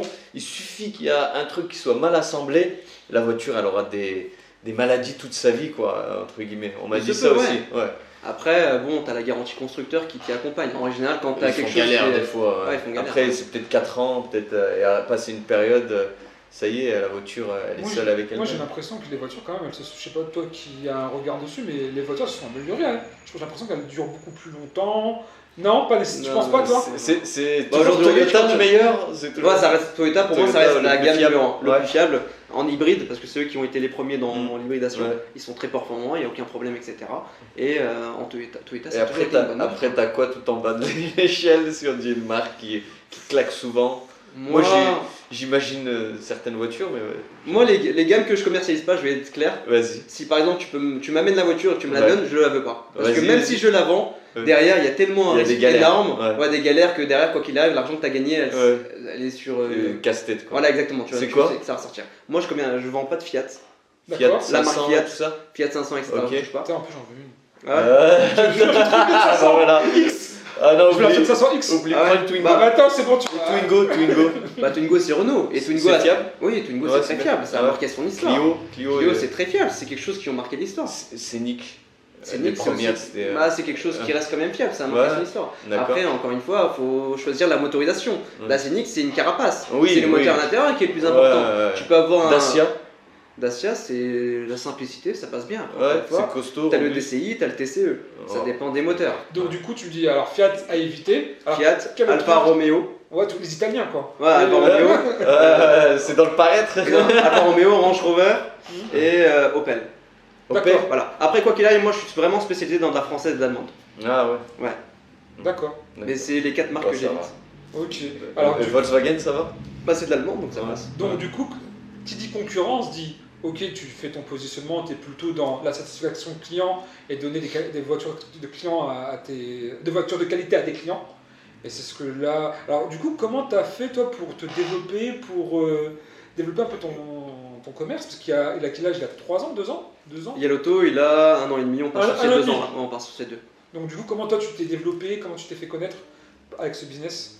Comment Bah, Ouais. le Bon Coin, j'imagine. Bah, moi je communique que via Facebook et le Bon Coin. Ouais. L'avantage du monde de l'automobile, c'est que quelqu'un qui habite dans le sud, enfin, c'est pour ça aussi que je me référencie pas par rapport au secteur. Dans ce monde-là, ça a été aussi un élément clé. C'est que même si tu habites dans un patelin, cette activité-là peut fonctionner. Parce qu'en général, aujourd'hui, les gens qui achètent des voitures, ils sont prêts à faire 5 heures, 6 heures, 3 heures, 4 heures de route. C'est un élément qui c'est pas quelque chose de dérangeant. Ouais, c'est vrai. Et est-ce que c'est vrai que les prix de l'occasion ont augmenté après le Covid? Ouais, ils ont augmenté Ouais. et ils vont encore continuer d'augmenter.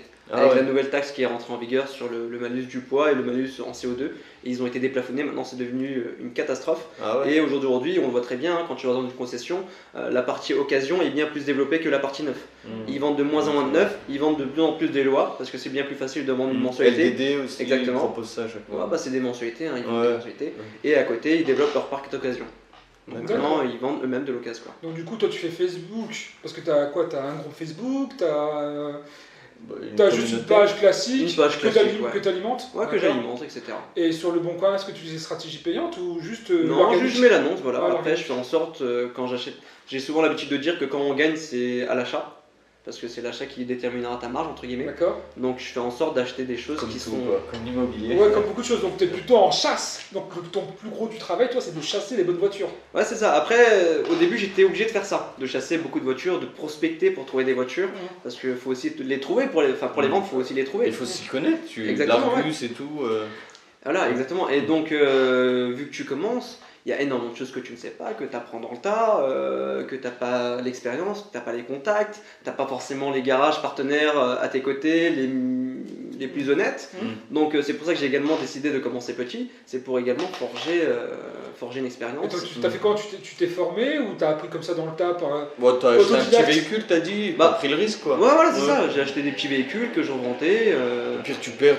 Voilà, C'était exactement. quoi, 3000 balles, 4000 balles Bah, le quand véhicule tu vas dans des petits véhicules, petit budget, ouais, c'est Ouais, saisonnier. voilà. Le Ok. risque, voilà. D'accord. Il est Donc t'as mesuré. appris par toi-même et t'as juste derrière... Alors pour créer ton réseau aussi, t'as fait comment? T'as juste contacté les personnes? Les bouches à oreille. Bouche à oreille. Ouais. D'accord. Et aussi une chose très importante, quand j'ai ouvert ma société, j'ai fait en sorte de prospecter également sur les partenaires. Parce que moi j'ai juste un terrain où je stocke les véhicules, je ne souhaite pas avoir de salariés, parce qu'encore une fois le salarié, je n'ai aucune compétence en mécanique.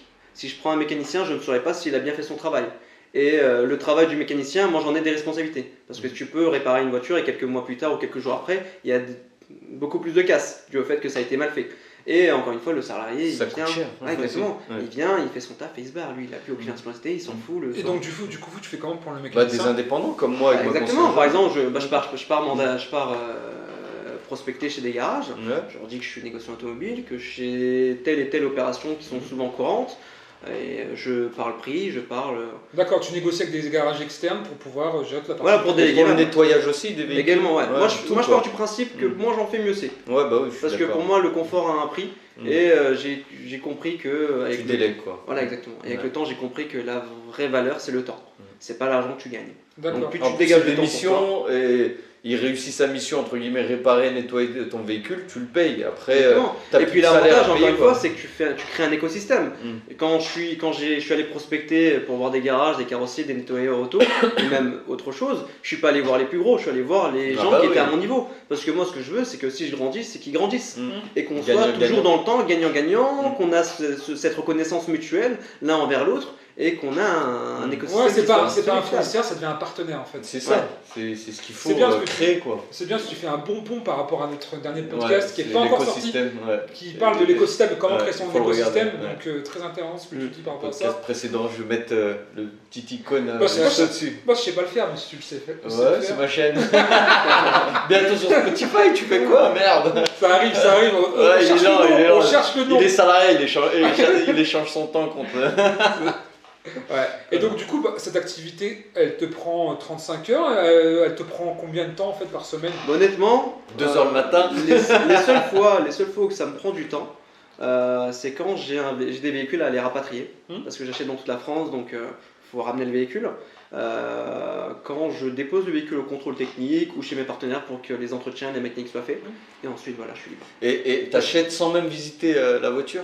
Sans Alors même, ça dépend, tester j'ai quelques partenaires avec qui il y a une confiance qui s'est installée, Ouais. donc je sais que quand ils me disent A, c'est A. Ah. Non, en général, j'achète jamais à distance, je me déplace Ouais. toujours, parce que Tu je préfère perdre un déplacement que Perdre gagner le- un mauvais client, un mauvais Voilà. avis et des problèmes. Ah, bien, bien. D'accord, très bien. Et du coup, donc ça te prend, tu m'as dit en termes de temps, 20 C'est heures, 25 aléatoire. heures. C'est aléatoire, mais en général, Je ramène ça au côté salarié parce que Ouais, voilà, Non. calme-toi. Moi, C'est ponctuel selon l'émission. moi, quoi. ce qui m'a beaucoup aussi intéressé Les dans opportunités. dans ces sociétés-là, dans ce milieu-là, c'est que si tu délègues toute la partie mécanique, carrosserie, etc., etc., bah, en réalité, tu as tout ton temps. La seule fois où tu vas devoir l'investir, c'est quand tu as un client. Mais encore une fois, moi, je prends les photos de la voiture, je fais le préparatif, le marketing, je l'annonce. Ouais, plutôt la partie. Bah, Et la j'attends relation que le client. client arrive, j'ai besoin de rien faire d'autre. Oui, parce que grâce au réseau, tu peux juste faire toute la partie en fait. Mais mise c'est en ça valeur. le secret, c'est ça le secret, déléguer, savoir déléguer, créer des partenariats de Et confiance. aussi, pourquoi je n'ai pas voulu avoir un local? Parce que je veux pas être du matin jusqu'au soir à attendre boutique le client. Voilà, Moi, je fonctionne que sur rendez-vous. Ouais. Je suis ouvert 7 jours sur 7, mais je fonctionne que sur rendez-vous. D'accord. C'est-à-dire que quelquefois, j'ai des clients qui passent, ils disent oui, ceci, cela, que j'ai discuté, monsieur, mais actuellement, voilà notre fonctionnement, et je lui laisse ma carte de visite, et il me rappelle, il me prend rendez-vous. Ouais. Je ne prends personne en spontané. C'est Ou ma tu fais manière un de- calendrier, encore mieux. Le Calendrier. calendrier, c'est. Alors on va lui donner des ficelles pour même gérer Bah, ça et même aux gagner du auditeurs, temps parce sur qu'aux ça. auditeurs, ouais. Ouais, calendrier, en fait, moi j'utilise que ça. Quelqu'un veut prendre rendez-vous, aller sur mon calendrier, choisir l'heure Ah, c'est un truc préférée sur le Internet. matin ou l'après-midi. Là, tu bloques les jours où tu veux pas travailler, tu bloques les heures où tu veux pas travailler, t'envoies le lien à ton prospect ou Ouais. client, il a accès à ton agenda, il clique, il prend rendez-vous selon l'heure qui Après, l'arrange. je trouve que pour prendre un rendez-vous sur ce domaine d'activité-là, c'est un petit peu complexe. Bah, Moi, ça, sur c'est le intéressant quand tu as beaucoup d'activités, Ouais. ton temps il est précieux et que tu dis cette activité automobile ça va être le mardi après-midi, le samedi matin. Je vais Mhm. faire les visites ces moments-là, donc dans ton calendrier tu laisses accessible que ces créneaux-là et le reste du temps bah t'as golf, piscine. Voilà, Donc quoi. du coup, ok. Tu vois. Et alors, vu que ça te prend pas énormément autant de temps qu'un salarié qui est à 35 heures, si j'ai bien compris, du coup, alors, le reste de ton temps, tu fais quoi? Bah. Tu fais d'autres choses, tu travailles, tu fais... Bah, comme tu m'avais posé la question avec Kiel Market, moi étant jeune, comment est-ce que j'ai fait quand il y avait des plaisirs à côté et que j'ai pris sur moi, etc. Aujourd'hui, mon travail depuis depuis ma jeunesse m'a permis d'avoir cette liberté, ce positionnement, cette structure, etc. Aujourd'hui, le problème c'est que les personnes qui avaient énormément de temps avant, aujourd'hui n'en ont plus. Parce qu'ils sont dans le monde du salariat, parce que ils sont occupés avec les études et également parce qu'on est dans un secteur qui n'est pas forcément très bon pour les études ou pour le travail. C'est un peu compliqué la Nièvre. De toute Bah, façon, pas que aussi en général. Hein. c'est ça, on voit que de toute T'as façon parlé d'année du en année, chômage, j'ai l'impression que ça baisse, il y a voilà. l'offre et la demande, hein, on en revient au même. Hein. C'est ça. Donc le problème que j'ai aujourd'hui, c'est que j'ai pas mal de temps libre, mais je n'ai pas assez de choses pour pouvoir l'investir. Entre guillemets, tout mon entourage, soit ils taffent, soit ils sont plus là. D'accord. Donc Comme moi quoi. Voilà, là, exactement. là, j'ai promené mon chien tout à l'heure, j'ai vu Ouais. un gars jouer à la pétanque tout seul, je lui mets sa tollée Mais et tu je vois, suis parti, tu c'est vois. aussi pour ça que je veux me C'est prendre un chien, énorme, tu sais, ouais. c'est un kiff, c'est un Ouais. petit complément. Mais le Ouais. problème d'un chien, c'est Un, que un vieux, un société. ancien, je lui mets ça. Mais Après, il y a ses amis qui sont arrivés, mais voilà, je l'ai vu tout seul, j'ai dit je vais aller vers lui quoi. Ouais. C'est ça m'occupe quoi. c'est ça exactement. Et ouais. après, bah, je regarde des trucs sur YouTube ou des investissements potentiels. J'ai plusieurs fenêtres d'ouvertes. Et après, il y en a une qui va matcher, plus mon projet actuellement. Mm. Et voilà, quoi, tu vois, tu lis des bouquins, la Et donc, peinture. du coup, aujourd'hui, tu es libre ou... En fait, tu as un salaire assez suffisant pour vivre Ouais, et tu es au-dessus du salaire médian ou pas? ouais, je suis au-dessus, ouais. Ok. Après, Et il veut pas parler chiffres. Non, bah, c'est pour ça Après, que ma question, elle était très... C'est personnel. Le tu salaire vois. médian, c'est le salaire qui partage la population en deux, qui est autour de 2000. Un Alors, peu pour donner un plus de 2000, chiffre, ouais. qui est autour de 2300 euros, Ouais, et voilà. au-delà, donc il vit confortablement, Ok. Ouais.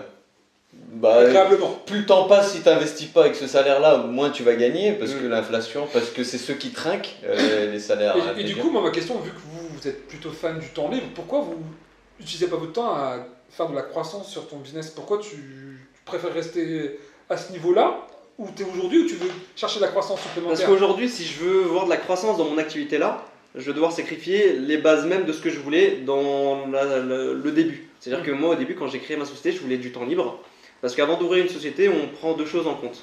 L'argent que tu vas devoir investir, donc la finance, et le temps que tu vas devoir investir. Super. Et pour moi, Et les connaissances, moi je rajoute. ouais, exactement. Et pour moi, la chose qui coûte le plus cher, c'est pas l'argent que tu vas y mettre, c'est ton temps. Aujourd'hui, beaucoup de personnes minimisent le coût du temps. Mm. Mais c'est pas parce qu'il est gratuit qu'il vaut rien. Il est gratuit le temps. Il coûte très cher le Mais c'est un temps. exemple, voilà. Mais Ouais. moi, je ne pourrais pas me dire que mon temps vaut 10 € de l'heure, c'est un exemple. Ouais. Après, il y en a, ils arrivent à déterminer. Moi, justement, j'ai mis du temps à déterminer combien je vaux à l'heure, tu Ouais. vois. Et au début, je faisais les coachings gratuits, rendez-vous gratuits. Je le fais toujours pour certains pôles d'activité. Mais au bout d'un moment, si tu veux me prendre de mon temps, tu payes. Exactement. Parce que j'ai atteint un certain Et stade. quelquefois, ne pas y gagner, c'est gagner. D'accord. C'est-à-dire, C'est-à-dire que. ça m'intéresse ça.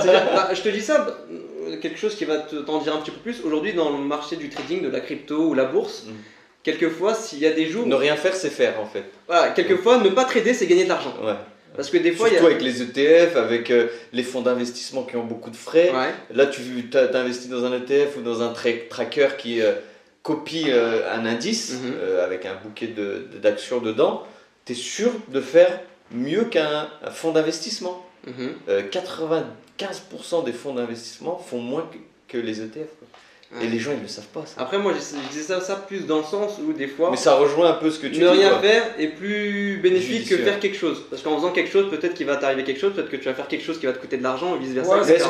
est-ce que tu es comme moi, tu as des cycles en fait. Tu as des périodes où tu vas pas faire grand chose, mais tu sais que dans 3, 4, 6 mois, ton temps, tu auras un peu moins de temps parce que tu lances un business, Ouais, parce c'est en que tu hiver. as un truc. En hiver, parce que- en hiver, moi je suis en stand-by. Quand Ouais, un il peu fait comme froid, moi, quand je il l'ai dit, pleut, moi j'hiberne. quand il fait froid, il pleut, je Où suis à je la bouge. maison, je suis pépère, ouais, où je bouge quelque Ouais. part où il fait beau, Ouais, dans ouais. un décor qui est différent. C'est ça. Mais oui, en hiver. Ouais. Et après, tu as des périodes où. Bah, de toute faut te façon, coller, quoi. après l'hiver, c'est les beaux mois, hein. C'est la Ouais. période estivale, parce Ouais. que je fais également de la location. Je suis pas mal sollicité, parce qu'il y a pas mal de vacanciers, de Parisiens qui viennent dans le secteur, dans les résidences secondaires, ou même très vastes. Puis en général, c'est quelque chose qui est. Et donc aussi, le système de location, c'est aussi par Le Bon Coin où tu Ça m'a tes donné une véhicules. idée avec mon business pour Marie. Non, ça c'est plutôt par. Avant, je travaillais avec des plateformes. Aujourd'hui, comme Airbnb. Airbnb, mais. Getaround, il y a Getaround qui Il y a existe. Getaround et il y a Wika, Wika, qui s'est fait racheter par Turo. Et avant, Getaround c'était Drivey. D'accord. Mais depuis qu'ils se sont fait racheter, c'est devenu une galère, une catastrophe monumentale, ce qui a fait que j'ai arrêté de travailler avec eux. Oui. Mais l'avantage, c'est qu'avant que ça soit une catastrophe, j'étais dans ces plateformes-là. Donc bouche à oreille après. Exactement, donc j'avais déjà énormément de clients D'accord. grâce à ces plateformes-là. Et également, je laissais ma carte de visite à chaque fois, je laissais mes coordonnées. Et ça s'est développé, le bouche à oreille, C'est etc. pareil que le Airbnb en fait. C'est ça. Et pareil après, que par la location. suite, tu te délaisses des plateformes, tu travailles plus avec eux. Ouais. Ouais, tu passes en direct Ouais. du coup. Exactement, Ils sont voilà. gagnants, t'es gagnant. C'est ça, D'accord. voilà. Moi je fais moins 10% aux personnes qui viennent payent- en direct. Bah oui, parce que tu as le coût de la plateforme. La plateforme en général prend 20%. Après Ça voilà. dépend, quelquefois ils en prennent bien plus, mais oui, c'est ça. Après moi j'ai une technique, je mets le nom du logement, je mets la même chose tu peux mettre la même chose sur ta page internet, Ouais. tes réseaux sociaux. Les gens intelligents, entre guillemets, ils copient et ils collent sur Google et ils retrouvent l'annonce ailleurs, mon numéro de téléphone, ils m'appellent, Ça, moins c'est 10% sur le prix et tout le Ouais, monde c'est est ce que gagné. je fais aussi. Ouais. Ok, Ouais. très bien, bonne technique. Mm. Et du coup, ben là maintenant, tu es stabilisé et pour l'instant, tu kiffes la vie. Ouais, on Ouais, va dire que jusqu'à la jusqu'à- fin, ouais, jusqu'à jusqu'à quand comme moi, avant, je changeais tous les 2 ans de taf, tu vois, de trucs. Je pense que tu as ce côté multipotentiel où tu as besoin de faire plein de choses, non? Bah là, je suis sur une autre idée. Une autre idée qui va devenir bientôt un projet. Ouais. Je suis en phase de test. En complément ou en remplacement? Bah, le fait est que j'ai déjà énormément de temps, ça va me permettre de faire cette activité-là plus celle-ci. Mais pour répondre à ta question de tout à l'heure, pourquoi est-ce que je ne vois pas un projet d'expansion, enfin les projets entre guillemets que j'ai avec Eloto, si aujourd'hui je vois un projet d'expansion, c'est que je vais devoir faire un débit plus important. Si je fais un débit plus important, je vais devoir prendre un local, je vais devoir prendre des Une commerciales, secrétaire, là, une ouais. secrétaire. Et est-ce que tu te vois dans un gros local comme ça Et c'est énormément de charges. Ouais. Et c'est pas parce que tu fais un plus gros volume que tu gagnes plus d'argent. Bien sûr. Si aujourd'hui, insinuons que je travaille dans mon état, c'est un exemple, je vais sortir des chiffres. Solopreneur. Voilà, parce que si aujourd'hui je gagne 5 000 € en ayant tout mon temps, et qu'en ayant fait toute cette structure, avec la croissance, l'évolution, si je fais une structure, j'ai des salaires, etc., et que je gagne 10 000 € par mois, pour moi je suis pas gagnant. Après, le seul avantage, le fait d'avoir une grosse structure, c'est la revente. Si tu revends pas le même prix.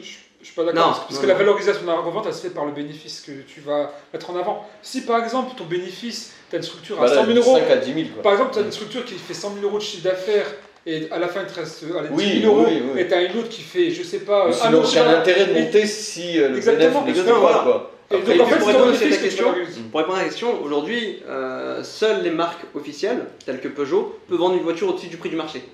C'est-à-dire D'accord. qu'aujourd'hui, quand Peugeot vend un véhicule, parce qu'ils vendent aussi des véhicules d'occasion, donc ils se référencient déjà dans un premier temps par rapport au prix du marché, et ensuite ils rajoutent leur gamme, enfin leur prix, parce que c'est la marque. Mais aujourd'hui, moi ou qui que ce soit, une concession qui n'est pas officielle ne peut pas rajouter un supplément pour vendre le véhicule. Il vendra toujours le prix au prix du marché, qui que ce soit, qu'il soit dans un local ou pas dans un local, etc. Après, bien évidemment, si tu veux le mettre en dessous du prix Mais du comment marché, ils arrivent à vendre plus cher parce que c'est du neuf, parce que les gens préfèrent acheter dans une concession, ou comment se fait qu'ils arrivent à vendre plus cher Peugeot? c'est comme aujourd'hui, tu peux très bien acheter un iPhone chez Apple et tu peux acheter le même iPhone chez d'autres. Chez donc Bouygues, le mieux c'est d'acheter d'occasion et chez un mandataire. Le problème avec l'automobile, après, avec toute chose neuve, j'ai envie de te dire, c'est que quand ça sort du garage, tu perds 20-30% de la valeur. Il suffit même pas que tu mettes un clé de contact ou quoi que ce soit, il suffit juste que tu l'immatricules à ton nom. Voilà. Que le véhicule passe de neuf à occasion, tu as déjà perdu 30% de ton argent. 30%, c'est ça. Mais t'imagines, t'achètes un véhicule à 20 000 €, 30%, ça fait énormément d'argent. Après, ça dépend bien sûr des cas, mais aujourd'hui, l'argent a une certaine valeur, on peut pas se le permettre. Surtout qu'un véhicule, c'est un passif total Exactement. qui perd beaucoup de sa valeur. Et il y en a derrière, ils font des crédits et ça les bloque sur leur projet immobilier. C'est un passif uniquement si c'est pour toi. Sauf c'est comme la maison immobilier, c'est pareil. Ouais. Là, lui, c'est des actifs. Là, c'est pas un passif. Ouais. Mais la majorité des gens, c'est des passifs. Et je vois des gens où leur dossier est bloqué à cause de ça. Donc je leur dis, soit tu soldes le capital respondu et tu peux investir, ou soit tu attends la fin. Moi, dernièrement, là, il y a quelques jours, j'ai un client, par exemple, c'est un bel exemple, il me dit voilà, je suis dans telle et telle situation, il m'explique, et en fait, il a acheté une voiture en financement. Une voiture en financement qui n'avait pas forcément les moyens d'assumer. Un leasing ou un. Non, il a acheté une voiture financée, c'est-à-dire qu'il a fait un crédit conso pour acheter la voiture. Donc il a payé la voiture 9 000, il l'a pris sur 4 ans. Et il a eu des aléas dans la vie qui a fait qu'il a dû se séparer de ses voitures. Mais toujours le crédit. Le crédit, le problème, il est encore là. Mais lui, ce qui n'était pas conscient, il a dit voilà, j'ai emprunté 9 000. Donc lui, dans sa tête, c'est comme s'il allait. C'est un boulet, quoi, t'as un boulet. Voilà, et en fait, en réalité, il a emprunté 9 000, mais il doit rembourser 11 000 et quelques. Plus, il a acheté la voiture 9 500, il l'a rendu 6 000. Donc tu vois, dans les deux côtés. Et en plus de ça, que mensuellement, tu as une assurance, tu as les entretiens, etc. C'est un gouffre. C'est ce qu'il y a de pire en fait. Si vous écoutez les gars et que vous partez de zéro, le pire c'est de faire un crédit quand tu as un CDI et d'acheter une voiture. Pour moi, le pire, que tu as un CDI ou pas, c'est n'achète jamais une voiture à crédit. Voilà, achète la cash. Bonjour. Combien de cas j'ai vu des personnes qui ont acheté des voitures à crédit, ils assurent au tiers, et sur le trajet du retour, c'est-à-dire qu'ils n'ont même pas eu le temps de kiffer une journée la voiture, ils font un accident, ils sont en tort, et du coup la voiture épave et ils payent une voiture qu'ils n'ont même pas. Tu te rends compte de ça? Ah ouais, mais là c'est le pire, mais après, au moins, derrière tu as une leçon quoi. C'est prochaine fois. Non, souvent tu as une leçon, il faut passer par des. Ouais, mais après, c'est vraiment pas de question ou pas, parce que tu peux refaire la même erreur si t'as pas l'introspection. Mais tu peux faire cette erreur si tu gagnes 10 000 balles par mois, tu vois. Et là tu as un crédit à 1000 balles, c'est pas grave. Et derrière tu as un patrimoine immobilier. Tu veux pas toucher à ton cash et que tu utilises. Arriver à un stade, tu peux, mais quand tu pars de zéro, non. Pour toi, parce que toi tu es convaincu par ça, c'est une croyance que tu as en toi. Mais des gens j'ai vu des gens mais des gens qui commencent dans la vie, des jeunes, un jeune que je connais qui commence dans la vie et qui a fait ça, qui a acheté une voiture en. Oui, bien sûr, mais en réalité, la voiture qu'il a achetée en crédit, il l'a achetée parce qu'il en avait besoin, mais il l'a surtout acheté. Je l'ai fait, moi, la première voiture, mais c'était à 5 000 balles. Il l'a acheté à crédit surtout aussi pour avoir ce côté esthétique, ce côté valorisation, ce côté égo, etc. C'est ça, s'il prend un véhicule à 30 000 balles, pour moi, il a rien compris. En réalité, la vraie utilité d'une voiture, c'est de te ramener d'un point A à un point B. Et puis si tu n'as pas les moyens, pourquoi tu t'achèterais moi j'ai pris une 307, je me rappelle, d'occasion à un mandataire. Vous voyez bien les auditeurs qu'il est bienveillant parce qu'il vous obligera jamais à prendre un crédit pour acheter sa propre voiture qu'il vend. Donc t'as pas de partenaire financier alors. La preuve en est, c'est que je ne travaille pas avec des organismes financiers justement pour ça. C'est que je sais que derrière ça peut engendrer certaines situations, etc. Et que beaucoup de sociétés justement cherchent à vendre des voitures en financement. Aujourd'hui tu vas en concession officielle. Ah bah oui, ils vendent une mensualité. Ils veulent te vendre. Comme dans la rénovation quoi. Exactement. Aujourd'hui, ils te vendent une voiture, tu peux y aller chez eux acheter une voiture à 100 000 €, si tu l'achètes compte cash, ils sont pas contents. Pour eux, c'est une mauvaise vente. Par contre, si tu achètes une voiture à financement, ils sont très contents. Pourquoi? Parce qu'en plus de te niquer sur le prix de la voiture, ils prennent des commissions sur le financement. Oh, c'est monumental. Je peux te dire que ma femme était dans les concessions, celle qui gagnait le plus. Moi, laisse-le terminer l'explication. C'est énorme. C'est énorme. Du coup, dis-moi. C'est vrai. Voilà, c'était ça. C'est-à-dire qu'il gagne à la fois la marge de la voiture, plus il gagne aussi des frais de dossier sur le financement. Ceux qui s'occupent des financements dans les grosses concessions gagnent plus que les commerciaux. C'est ça. D'accord. Parce que les taux d'intérêt sont plus que les banques classiques. Et derrière, la rétro-commission que te donne l'Institut de financement, c'est énorme. Et la personne, des fois, voilà, c'est celle qui fait les financements qui a les commissions. Et ils ne partagent pas ça avec les autres collègues. Et ils gagnent plus que les vendeurs. Franchement, très très belle info. Et j'espère que ça va faire réfléchir les personnes qui ont acheté une voiture. C'était un cas d'injustice dans les concessions parce que ça savait. Ça faisait la guerre entre le service financier je suis commercial, et le service commercial. Et l'autre, il vient, il fait juste les papiers, porte de prison, qui a aucun attrait commercial et qui gagne plus que toi. Bah oui, parce que c'est service financier. Ok, c'était des bonnes explications. Franchement, bien. Ouais, c'était génial en tout cas. J'ai kiffé. Plein d'informations. On peut continuer encore des heures, mais la prochaine. Par exemple, aussi, une chose qui est importante, pourquoi est-ce que j'ai fait de la location ? Pourquoi est-ce que je fais de la location de voiture ? Moi, quand j'avais Yale Market, à mes 18 ans, mon projet était d'avoir de l'immobilier, de la pierre, avoir quoi qu'il arrive, me dire que dans ma tête, si je ne fais rien ou à tel âge, j'ai toujours quelque chose qui me rapporte de l'argent mensuellement, être entre guillemets un rentier. Et quand tu as 18 ans et que tu n'as pas de CDI, c'est compliqué. Vu que moi, dans la situation dans laquelle j'étais, je ne pouvais pas avoir de CDI. Et en plus, avant d'avoir un CDI, en final, ils donnent souvent des CDD, donc c'est énormément de temps, le temps je ne l'avais pas. Et si je lançais ma société, sur ce que j'ai fait Yale Market, ils demandent à cette période-là, après je ne sais pas si ça a changé, ils me demandaient moi 2 ans. 2 ans d'activité. Là, la moyenne c'est 3 ans, mais au bout d'1 an et demi, 2 ans, si tu as des bons bilans et tu es un bon gestionnaire, tu peux emprunter. Donc moi, j'ai créé Yale Market, je me suis dit, je vais commencer à investir en immobilier grâce à cette structure. Après, je savais que j'avais toujours l'idée de vendre le commerce, mais je ne sais pas quand. Donc le fait est que j'ai ouvert la boucherie, que j'ai eu une expansion énorme, parce qu'on vend en réalité, on vend quelque chose quand il est haut, on ne vend pas quand il est bas. Exactement. Beaucoup de personnes attendent la faillite. Voilà, par exemple, moi j'avais un ancien confrère avec qui je travaillais, il avait un restaurant.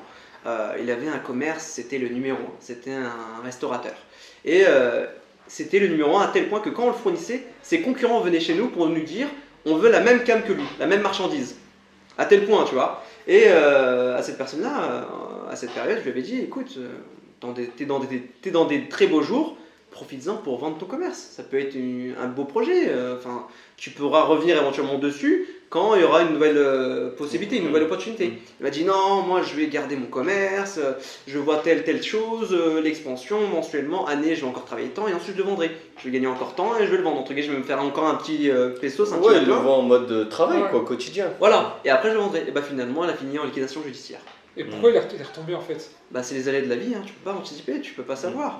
Il se peut que tu ne trouves plus de salariés, il se peut que tu aies des problèmes avec la famille, il se peut que tu as des problèmes financiers, il se peut que tu aies des problèmes de santé. J'ai mis dans le dossier, c'est des petits détails, tu vois. Ça peut être énormément de choses qui peuvent venir. Mais par exemple, moi, pour en venir à Yale Market, pourquoi aussi je l'ai vendu, j'ai ouvert la boucherie, je ne connaissais rien en boucherie quand j'ai ouvert la boucherie. Mais quand j'ai ouvert la boucherie, j'ai pris un chef boucher. C'est-à-dire que j'avais quelqu'un que je rémunérais très bien parce qu'il avait les compétences pour. Mais bien évidemment, j'ai pas ouvert ça avec n'importe qui. C'est quelqu'un qui connaît son métier, donc je me suis basé sur lui. Mais ce que j'aime pas, moi, quand j'ouvre une société ou quand je suis dans une structure, c'est d'être dépendant. Et là, le fait est que je dépendais d'un boucher.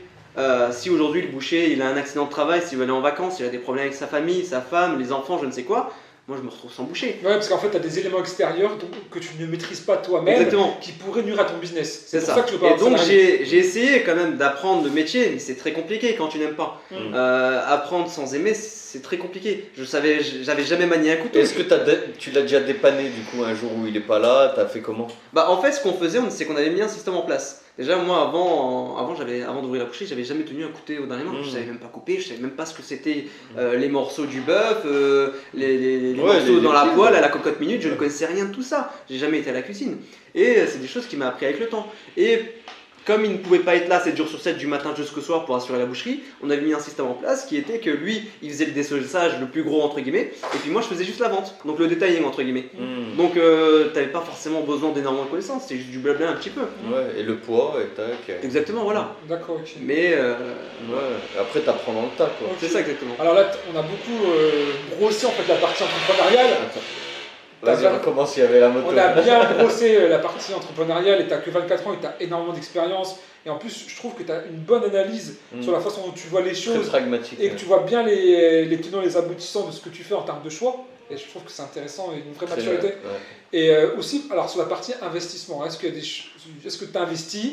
Sur quoi tu investis? On va y aller assez brièvement, parce qu'on va Ouais. terminer après le podcast sur ces éléments-là. Puis on te réinvitera si tu souhaites en parler un peu plus Pourquoi sur pas, la hein. partie investissement. Après, du coup, côté investissement, on allait y venir justement, parce que moi, justement, comme j'avais pu vous dire tout à l'heure, c'est que je cherchais à investir dans l'immobilier. Mais vu que je n'avais ni le CDI, ni la structure, c'était compliqué. Donc, au bout des 2 ans, j'ai vendu mon commerce. Donc, j'avais à nouveau plus aucune possibilité de remprunter. Parce qu'au bout des 2 ans, j'aurais pu très bien faire un financement, etc. Mais vu que l'occasion de vente s'est présentée, je n'avais plus rien. Et puis par la suite, je me suis dit, c'est quand même bizarre. Il n'y a pas que la pierre dans le monde, tu vois. Et puis, acheter, c'est aussi avoir des crédits, avoir une responsabilité, investir au-delà de ses moyens financiers. Ça dépend. Faut que C'est tu aller sois- chercher l'argent des autres. Voilà, Ça rejoint ceux qui peuvent pas emprunter dans l'immobilier, qui font de la sous-location. exactement, ouais. Je le fais aussi. Et j'en ai par deux comme exemple, ça. moi je me suis dit, il n'y a pas que l'immobilier dans la vie, c'est pas possible, il y a forcément une autre alternative. Et j'ai cherché, j'ai voulu voir éventuellement où est-ce qu'il y avait de la demande, l'offre, dans quel domaine, etc. Et puis je me suis rendu compte qu'il y avait énormément de sociétés de location de voitures. Donc je me suis dit, bah, pourquoi pas, expérimentons, je vais me renseigner, je vais me former, entre guillemets. Et puis là, ce que j'ai compris, c'est qu'au jour d'aujourd'hui, avec l'expérience, la location de voiture, c'est pas Le plus rentable. c'est pas l'activité qui va te faire le plus de chiffre d'affaires, mais ça sera l'activité qui sera le plus rentable. Ah ok, donc tu as des petits chiffres d'affaires, mais un taux de rentabilité qui est haut. Aujourd'hui, par exemple, après moi, c'est avec mon expérience, avec le temps, il y en a beaucoup qui ont essayé, qui n'ont pas réussi, parce que le savoir juridique, la façon de faire commerciale, Le stockage. le stockage, la trésorerie, il y a beaucoup de choses qui y jouent. Ouais, il y a des paramètres. Les partenaires également qui sont là pour faire les entretiens, la carrosserie, etc. Mais aujourd'hui, tu investis par exemple sur une petite voiture, tu as un rendement très rapide par rapport à l'immobilier. Entre guillemets, aujourd'hui, en investissant ne serait-ce que 1000-1500 euros, j'ai le rendement de la puissance d'un Le investissement. ROI. Ouais, j'ai le rendement d'un puissance en investissement en immobilier comme si j'avais investi 35 000. Ouais. Mais je ne. Le cash flow. Ouais, tu as un taux de rentabilité qui est beaucoup plus important sur l'immobilier. David, L'immobilier, c'est ce qui est combien en moyenne intéressant- à Nevers? L'immobilier, ce qui est intéressant, c'est l'effet de levier. Mhm. Tu vois, tu empruntes l'argent, tu prends l'argent de la banque pour t'enrichir parce que c'est le locataire qui va payer ton loyer. Et si il te reste un cash flow, tant mieux, au moins être à l'équilibre. Alors que toi, tu prends soit un prêt conso, ceux qui n'ont rien du tout, donc tu peux le faire assez facilement, un prêt conso, ou soit tu as du cash et tu peux t'acheter ton véhicule et tu le loues un peu comme des nuitées en location courte durée. Et la rentabilité. Et je pense que c'est une bonne Et c'est quoi la rentabilité qu'on espère sur Nevers par exemple? Sans parler du. Dans sans- l'immobilier L'immobilier Ouais. Bah, l'immobilier en dessous de 10% brut, ça vaut pas le coup, quoi. Ah oui, mais c'est dur à aller trouver les 10%. Oui, oui, après, moi je suis au-dessus du soleil. Ouais, effectivement. Donc Ouais. ouais, l'immobilier Non, mais en moyenne en France c'est 8%, peut-être 5% à Paris je crois. Bah, ça dépend, location courte durée, location meublée, location nue, après t'as l'achat-revente, t'as différentes formules, quoi. Donc toi quand tu fais la location vraiment voiture, tu achètes je sais pas, un véhicule à 5 000 euros et tu as peut-être 1 500 euros de chiffre d'affaires dans le mois, c'est ça? Je vais être là, je vais encore plus transparent. Ouais. Un véhicule que j'achète 1000 euros, il est rentabilisé au bout de 4 mois. Ouais. Ok, donc 4 fois. Ça dépend du véhicule. Un véhicule que j'achète Alors, 1000 euros ne sera pas loué même tarif alors, journalier qu'un véhicule Voilà, haut de gamme, c'est moyenne le gamme. prix de la nuitée, quoi. Exactement. J'ai un studio et un... Pour être précis, rentabilisé, ça veut dire que, Les, tu- les 1000 que- balles, tu les récupères. que ton bénéfice, tu fais 250 euros de bénéfice tous les mois. C'est un exemple. Oui, mais c'est ça que je veux dire. Je dirais pas un bénéfice parce qu'en réalité, quand tu fais un chiffre d'affaires, C'est pour ça que rentabiliser. il y a le brut et le net. Ouais. Mais au bout de 4 mois, en général, tu tombes sur tes pas. 4-6 Ah, mois. ok. Voilà. Donc, quoi, tu- Et puis par la suite, tu es entre guillemets rentier. Mm. Avec l'avantage de l'automobile, c'est que tu deviens rentier très Bon, rapidement. en fait, tu récupères ton capital initial Voilà, au bout de c'est 4 ça. mois et tu pourras racheter un 4 deuxième. mois, 6 mois, ça dépend Oui. de l'investissement de base que tu as fait pour te faire ton fonds de commerce. Entre guillemets, tu vois, par exemple, si tu mets 10 000 euros pour acheter une voiture, tu mettras bien plus de temps à le rentabiliser Oui. que si tu mets 500 euros sur une voiture ou vice versa, tu vois. Ah, d'accord, ok. Donc après, tu peux retrouver ce capital-là pour investir sur un autre véhicule si tu veux L'effet augmenter. boule de neige, quoi. Exactement. L'effet Donc toi, cumulé, toi, ton quoi. premier investissement, en fait, c'est d'investir encore dans ton entreprise, parce que ça passe aussi par ton entreprise, ça c'est Ouais, ça c'est ça, exactement. ouais. Donc tu réinvestis, mais sur une autre activité qui est connexe avec la vente de voiture. Voilà. C'est comme En ça fait, que moi les aussi, choses- l'objectif de la location d'auto, c'était justement devenir rentier, me laisser la possibilité de recevoir un revenu tous les mois, sans forcément avoir beaucoup trop de responsabilités vis-à-vis de crédit, etc., etc. Et de pouvoir combler les charges fixes. D'accord. C'est-à-dire que quoi qu'il arrive, si la partie négoce ne tourne pas le mois, entre guillemets, si je décide de prendre un mois de vacances ou il y a un mois où je vends rien, quoi qu'il arrive, la partie location de voiture comblera les charges fixes. Mais en fait, vous avez la même stratégie. En fait, C'est pareil. on dirait que vous êtes frères. Mais en fait, Attends, mais je t'explique, la location de voiture, j'y ai réfléchi, tu vois, je voulais le faire. Après, ce qui bloquait, c'est le stockage. Et moi, j'avais réfléchi à acheter un garage, mettre une boîte à clés comme le Airbnb. Et moi, je veux pas avoir affaire à. Si tu aurais continué, il y aurait une grosse problématique que tu aurais rencontrée, qui aujourd'hui est le fait qu'il n'y en a pas beaucoup qui le font, c'est l'assurance. L'assurance est très très stricte. Et c'est très très réglementé et il demande beaucoup de Après, je conditions. suis courtier en assurance, après je fais moins d'assurance, mais quand j'ai construit la baraque, on m'avait dit tu trouveras jamais une assurance dommage ouvrage. Moi je remue ciel et terre quand j'ai un truc en tête. C'est pas ça le problème, c'était plus. Mais moi, c'est pas ça que je voulais dire, parce qu'en fait, c'est pas ça que je voulais expliquer en C'est termes quoi de parallèle. C'est que toi, tu as ton entreprise TD Conseil et tu as aussi des activités de location immobilière qui te ramènent un cachot tous les mois. Bah, moi je Bah, réfléchis vous faites un peu père la riche, même père chose. pauvre, actif, argent qui rentre dans la poche, argent Ouais, qui mais- sort. Oui, Voilà, c'est la même chose, Ouais, quoi. mais par exemple, tu n'as pas uniquement ton entreprise. Et si ton entreprise elle marche moins bien, bah, tu as ta location qui rentre tous les mois qui permet de C'est vivre. ça, Bah, diversifier. vous avez ouais. fait exactement la même stratégie, Mhm. mais sur des secteurs d'activité qui étaient Mais différents. en fait, ça, ce qu'il fait là, j'appelle ça les principes. Tu vois, c'est des principes, tu as des principes. Et après, bah, tu te mets à ta sauce avec tes moyens.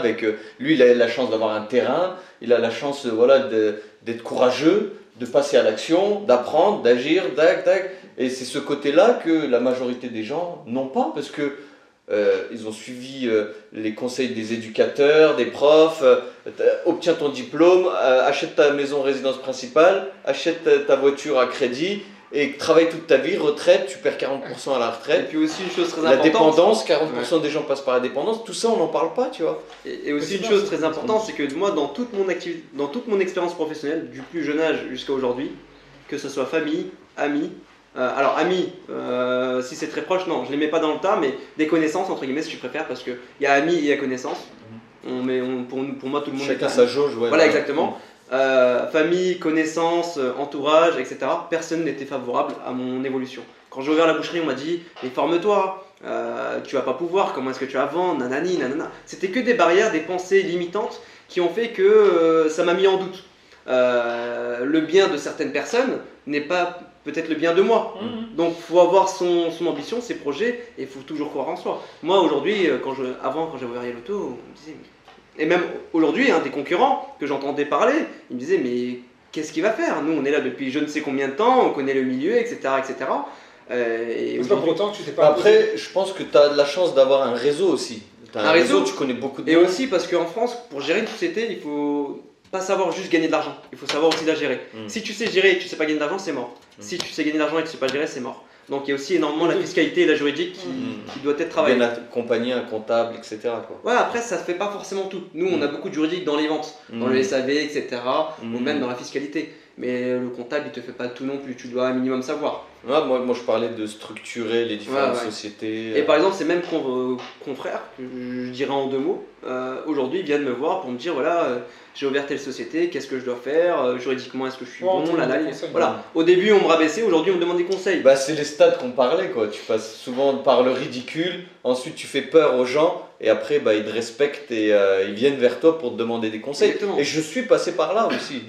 Et tout le monde, en règle générale, quand tu entreprends, tu passes par là, quoi. Tu passes par la peur de ne pas être crédible, qui je suis pour demander de l'argent, tu vois. Il y a pas mal de biais psychologiques et ça, c'est passionnant.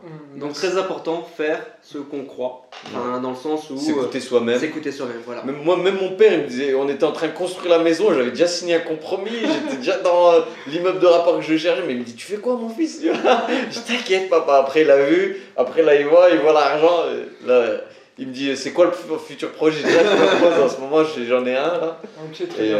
Mais c'est vrai que vous avez des stratégies similaires. C'est peut-être la culture, on a la même culture. Alors moi, j'ai un côté analytique, mais vous avez vraiment des stratégies similaires en termes de diversification. On a 2 entreprises et on crée d'autres Deux activités. manières de réfléchir identiques, on dirait. Ouais, et puis des activités C'est qui, peut-être pour ça qu'on s'attire, il n'y a pas de hasard. qui diversifient. Bref, tu m'as perdu en. Merci pour cette intervention, Yacine. Ouais, j'espère qu'il y en aura une autre. Il y aura une autre, on te réinvitera sur la partie peut-être investissement parce qu'on n'a pas le temps On en d'aller plus loin, parce reparlera, qu'on va arriver à 1h30 de podcast. C'est On passé va vite se quand même. lever. Très bien. Je t'avais dit que ça passe vite, hein, tu vois. Et, en Et avec en le réalité, temps, tu te. C'est ça, il y a tu deviens à tellement l'aise. de sujets larges Ouais. en réalité je qu'on vois n'a pas que abordé. Denis, lui, il était parti pour 4 heures, si on l'arrête pas. Ah bah moi je suis tout seul toute la journée, je parle à ma chienne. Un vrai passionné de l'entrepreneuriat et des conseils. Ouais. Et tu avais une question que tu voulais me poser en off. Et tu peux même me la poser là devant les auditeurs pour que je puisse y répondre. Concernant les idées, Non, concernant, je vais avoir une question concernant le podcast. le podcast, Ouais. ouais, par exemple, avant de faire les podcasts, je suppose que tu avais plusieurs idées. Pourquoi est-ce que c'est l'idée du podcast qui a abouti? En fait, ça s'est pas passé comme ça. Moi, je confronte pas toutes les idées en même temps et je prends C'est la meilleure idée. incroyable. C'est-à-dire que moi, en fait, j'étais au téléphone avec ma soeur et en fait, je voyais qu'il y a des gens qui parlaient de tout et de rien. En fait, je voyais que les contenus, ça me saoulait en fait. Je trouvais que de temps en temps, ça convenait pas. Et je me dis, bah, c'est pas grave, je vais faire un podcast. En fait, c'est venu comme ça. Et après, ben, j'ai eu l'idée. Comment j'ai eu l'idée? Ben, je sais pas. Après, bah, ça a germé. J'ai commencé à dire qu'est-ce que j'ai besoin de faire un podcast? Moi, j'ai besoin d'un vidéaste. Donc, on remercie Karim, le vidéaste qui est Karim. là, Big up. qui fait un très gros travail. Donc, j'ai un vidéaste. J'ai une personne qui est capable de produire du contenu et d'avoir un élément d'expertise des Lille. Et j'ai moi qui est capable d'animer parce que grâce à mon background, on va dire professionnel, je peux C'est ton taf quoi. être capable d'animer, et puis aussi j'ai du contenu, j'ai appris plein de choses, tu vois. Donc Ouais. du coup, ben, on a tous les ingrédients. Donc le seul moyen, la seule chose, c'est de passer à l'action et de pas, faire de friction. C'est-à-dire quand tu as l'idée, tu la fais tout de suite. Parce que plus tu laisses le temps s'insérer dans ton idée, plus l'idée se fera pas. Donc C'est comme par exemple, je te coupe, excuse-moi, mais c'est comme quand tu es sur le plongeoir, plus tu mets du temps à sauter, moins tu sauteras. Faut exactement. sauter direct. Moi j'ai sauté en parachute, c'était pareil. Donc, du Nique coup- sa mère, j'y vais. Le podcast, ouais, je l'ai fait vraiment parce que en fait, quand tu as l'idée, tu le mets en œuvre et après tu améliores le concept. Parce que si tu veux tout gérer, oui, je sais pas, le nom du podcast, c'est quoi, avec quel un invité on va papier, avoir, appeler tous les invités en amont. Non, on lance le podcast, on fait notre contenu Et on et kiffe. après on Et trouve on les kiffe. idées, on améliore T'as peut-être kiffé. la Ouais, partie, c'est on vrai. améliore la partie logistique dans un second temps, on va améliorer peut-être les locaux et on travaille Le comme nom. ça Mais et ça, on implémente à Step chaque by fois. step. Ça, c'est comme un bijoutier, il reçoit jamais le diamant Ouais, tu pur, le- net, tu le etc. polisses. Il le travaille, il le Mm. polish, etc. Tu pourras jamais avoir un diamant pur, net, beau, prêt à la vente qui va venir entre tes mains. Tu vas toujours Mais, avoir. mais même quand je te coupe, créer la conciergerie, d'abord j'ai trouvé des biens, tu Ouais. vois, parce que j'ai commencé en faisant de la location courte durée, de la sous-location. J'ai trouvé les biens, j'ai trouvé 2 biens, tu vois, et ensuite j'ai créé la société, tu vois. Tu passes à l'action, et au début je me dis mais comment je vais faire, je connais rien juridiquement, etc. Et je me suis rappelé que j'avais un client qui avait demandé un financement qui a une conciergerie. Je l'ai appelé, il m'a donné toutes les infos. Et souvent il faut oser demander les choses, poser Oui, des questions. en fait, tu Et fais les le- gens, ils aiment bien Le conseiller, plus quoi. dur, c'est de lancer. Je te Mm. jure, le plus dur, c'est de lancer. Et moi, avant, j'avais beaucoup de procrastination. Mm. Donc, j'ai lutté contre ça en lançant le projet et après en améliorant. Parce que le plus dur. C'est que tu t'imprègnes, tu Euh, t'imprègnes. non, Moi, je suis un peu kamikaze. c'est avant, puis c'est la réflexion que tu as sur toi-même aussi. Ouais. Donc, tu Bah, après, lances moi, et après, ce que je t'améliores. kiffe, c'est créer, tu vois, créer une nouvelle boîte, créer. Donc C'est pas voilà forcément. Pourquoi on a créé le podcast et je pense que. Tu m'as croisé dans la rue, il pleuvait, t'étais avec. Ouais, Didier, ouais, c'est bien que je te vois. J'ai une idée. Je dis, c'est quoi ton idée? Il y a des voitures derrière. Je vais faire une podcast, ça Ah ouais. t'intéresse? Ouais, vas-y, quand? Ah, t'inquiète, on s'appelle. Et bah après. Pourquoi? Mais en fait, avant d'en parler à lui, j'en ai parlé à Karim. Je Ouais. dis, ouais, Karim, c'est lui Ouais. qui pourrait m'aider. En plus, on trouvait un lieu, on trouvait pas nécessairement le lieu où le faire. Et après, je t'ai croisé, je dis, bah, c'est le moment d'en parler, tu Ouais, vois. bah voilà. En fait, je l'ai même pas appelé, c'est vraiment, on se croisait comme si, tu vois. Bah, j'étais en voiture, t'étais à pied avec le gars de My Cartouche. Ouais. Et donc voilà comment ça s'est monté. Et après, voilà. Et Quoi. puis aussi, il y a aussi la volonté, il n'y a pas que ce côté passage à l'action, il y a ce côté aussi aider les personnes qui n'ont pas de visibilité, qui font des choses intéressantes. Peut-être, bah, toi, peut-être, tu as des réseaux qui est déjà établi, mais ça peut aussi te permettre de développer ton activité. Donc on mettra en lien aussi. T'as un site internet? Non, j'ai pas de site internet. Mais Ou tes page, coordonnées, bah, ouais, tu, les coordonnées. tu m'enverras ce que on tu mettra souhaites mettre en avant. on mettra tes coordonnées et ça permet aussi de mettre en valeur des gens qui font des choses dans le département, Mhm. qui créent de la valeur et qui ne se montrent pas nécessairement. Puis c'est pour montrer que nous aussi on se montre, on se met un peu en difficulté devant les On se met personnes. dans la lumière aussi, indirectement, ça nous On se met en avantage alliance aussi. dans la difficulté parce qu'on va aussi prendre des critiques par rapport à ça Mhm. et ça permet aussi de montrer l'exemple aux autres et puis de se dire eux aussi peuvent faire des choses, tu vois. Mhm. C'est pour un peu aussi égrener en fait la graine Ouais. chez les personnes, tu vois. Super, Donc voilà. au top, au top. Donc on peut s'arrêter là si Ouais. on est content. Ok, Merci, merci Yacine Yass. d'avoir été Plaisir présent. partagé. Merci Donc, Délil pour ta bonne merci. humeur et On faisait ta comme ça. passion. Ouais, bon. Et les auditeurs, likez la Les vidéo. liens comme d'hab, mon Abonnez-vous. audiobook dans le lien. J'avais parlé d'un autre lien tout à l'heure, le sondage. On va essayer de mettre en place un sondage, donc participer au sondage. Et tes liens, le lien à Karim aussi, si vous voulez tout ce qui est montage vidéo, là il est derrière la caméra, beau gosse. et donc voilà, Bon, on conclut sur ça. Merci prochain à tous. épisode. Merci les auditeurs. Merci à vous pour l'invitation, ça a été un plaisir. Ciao ciao.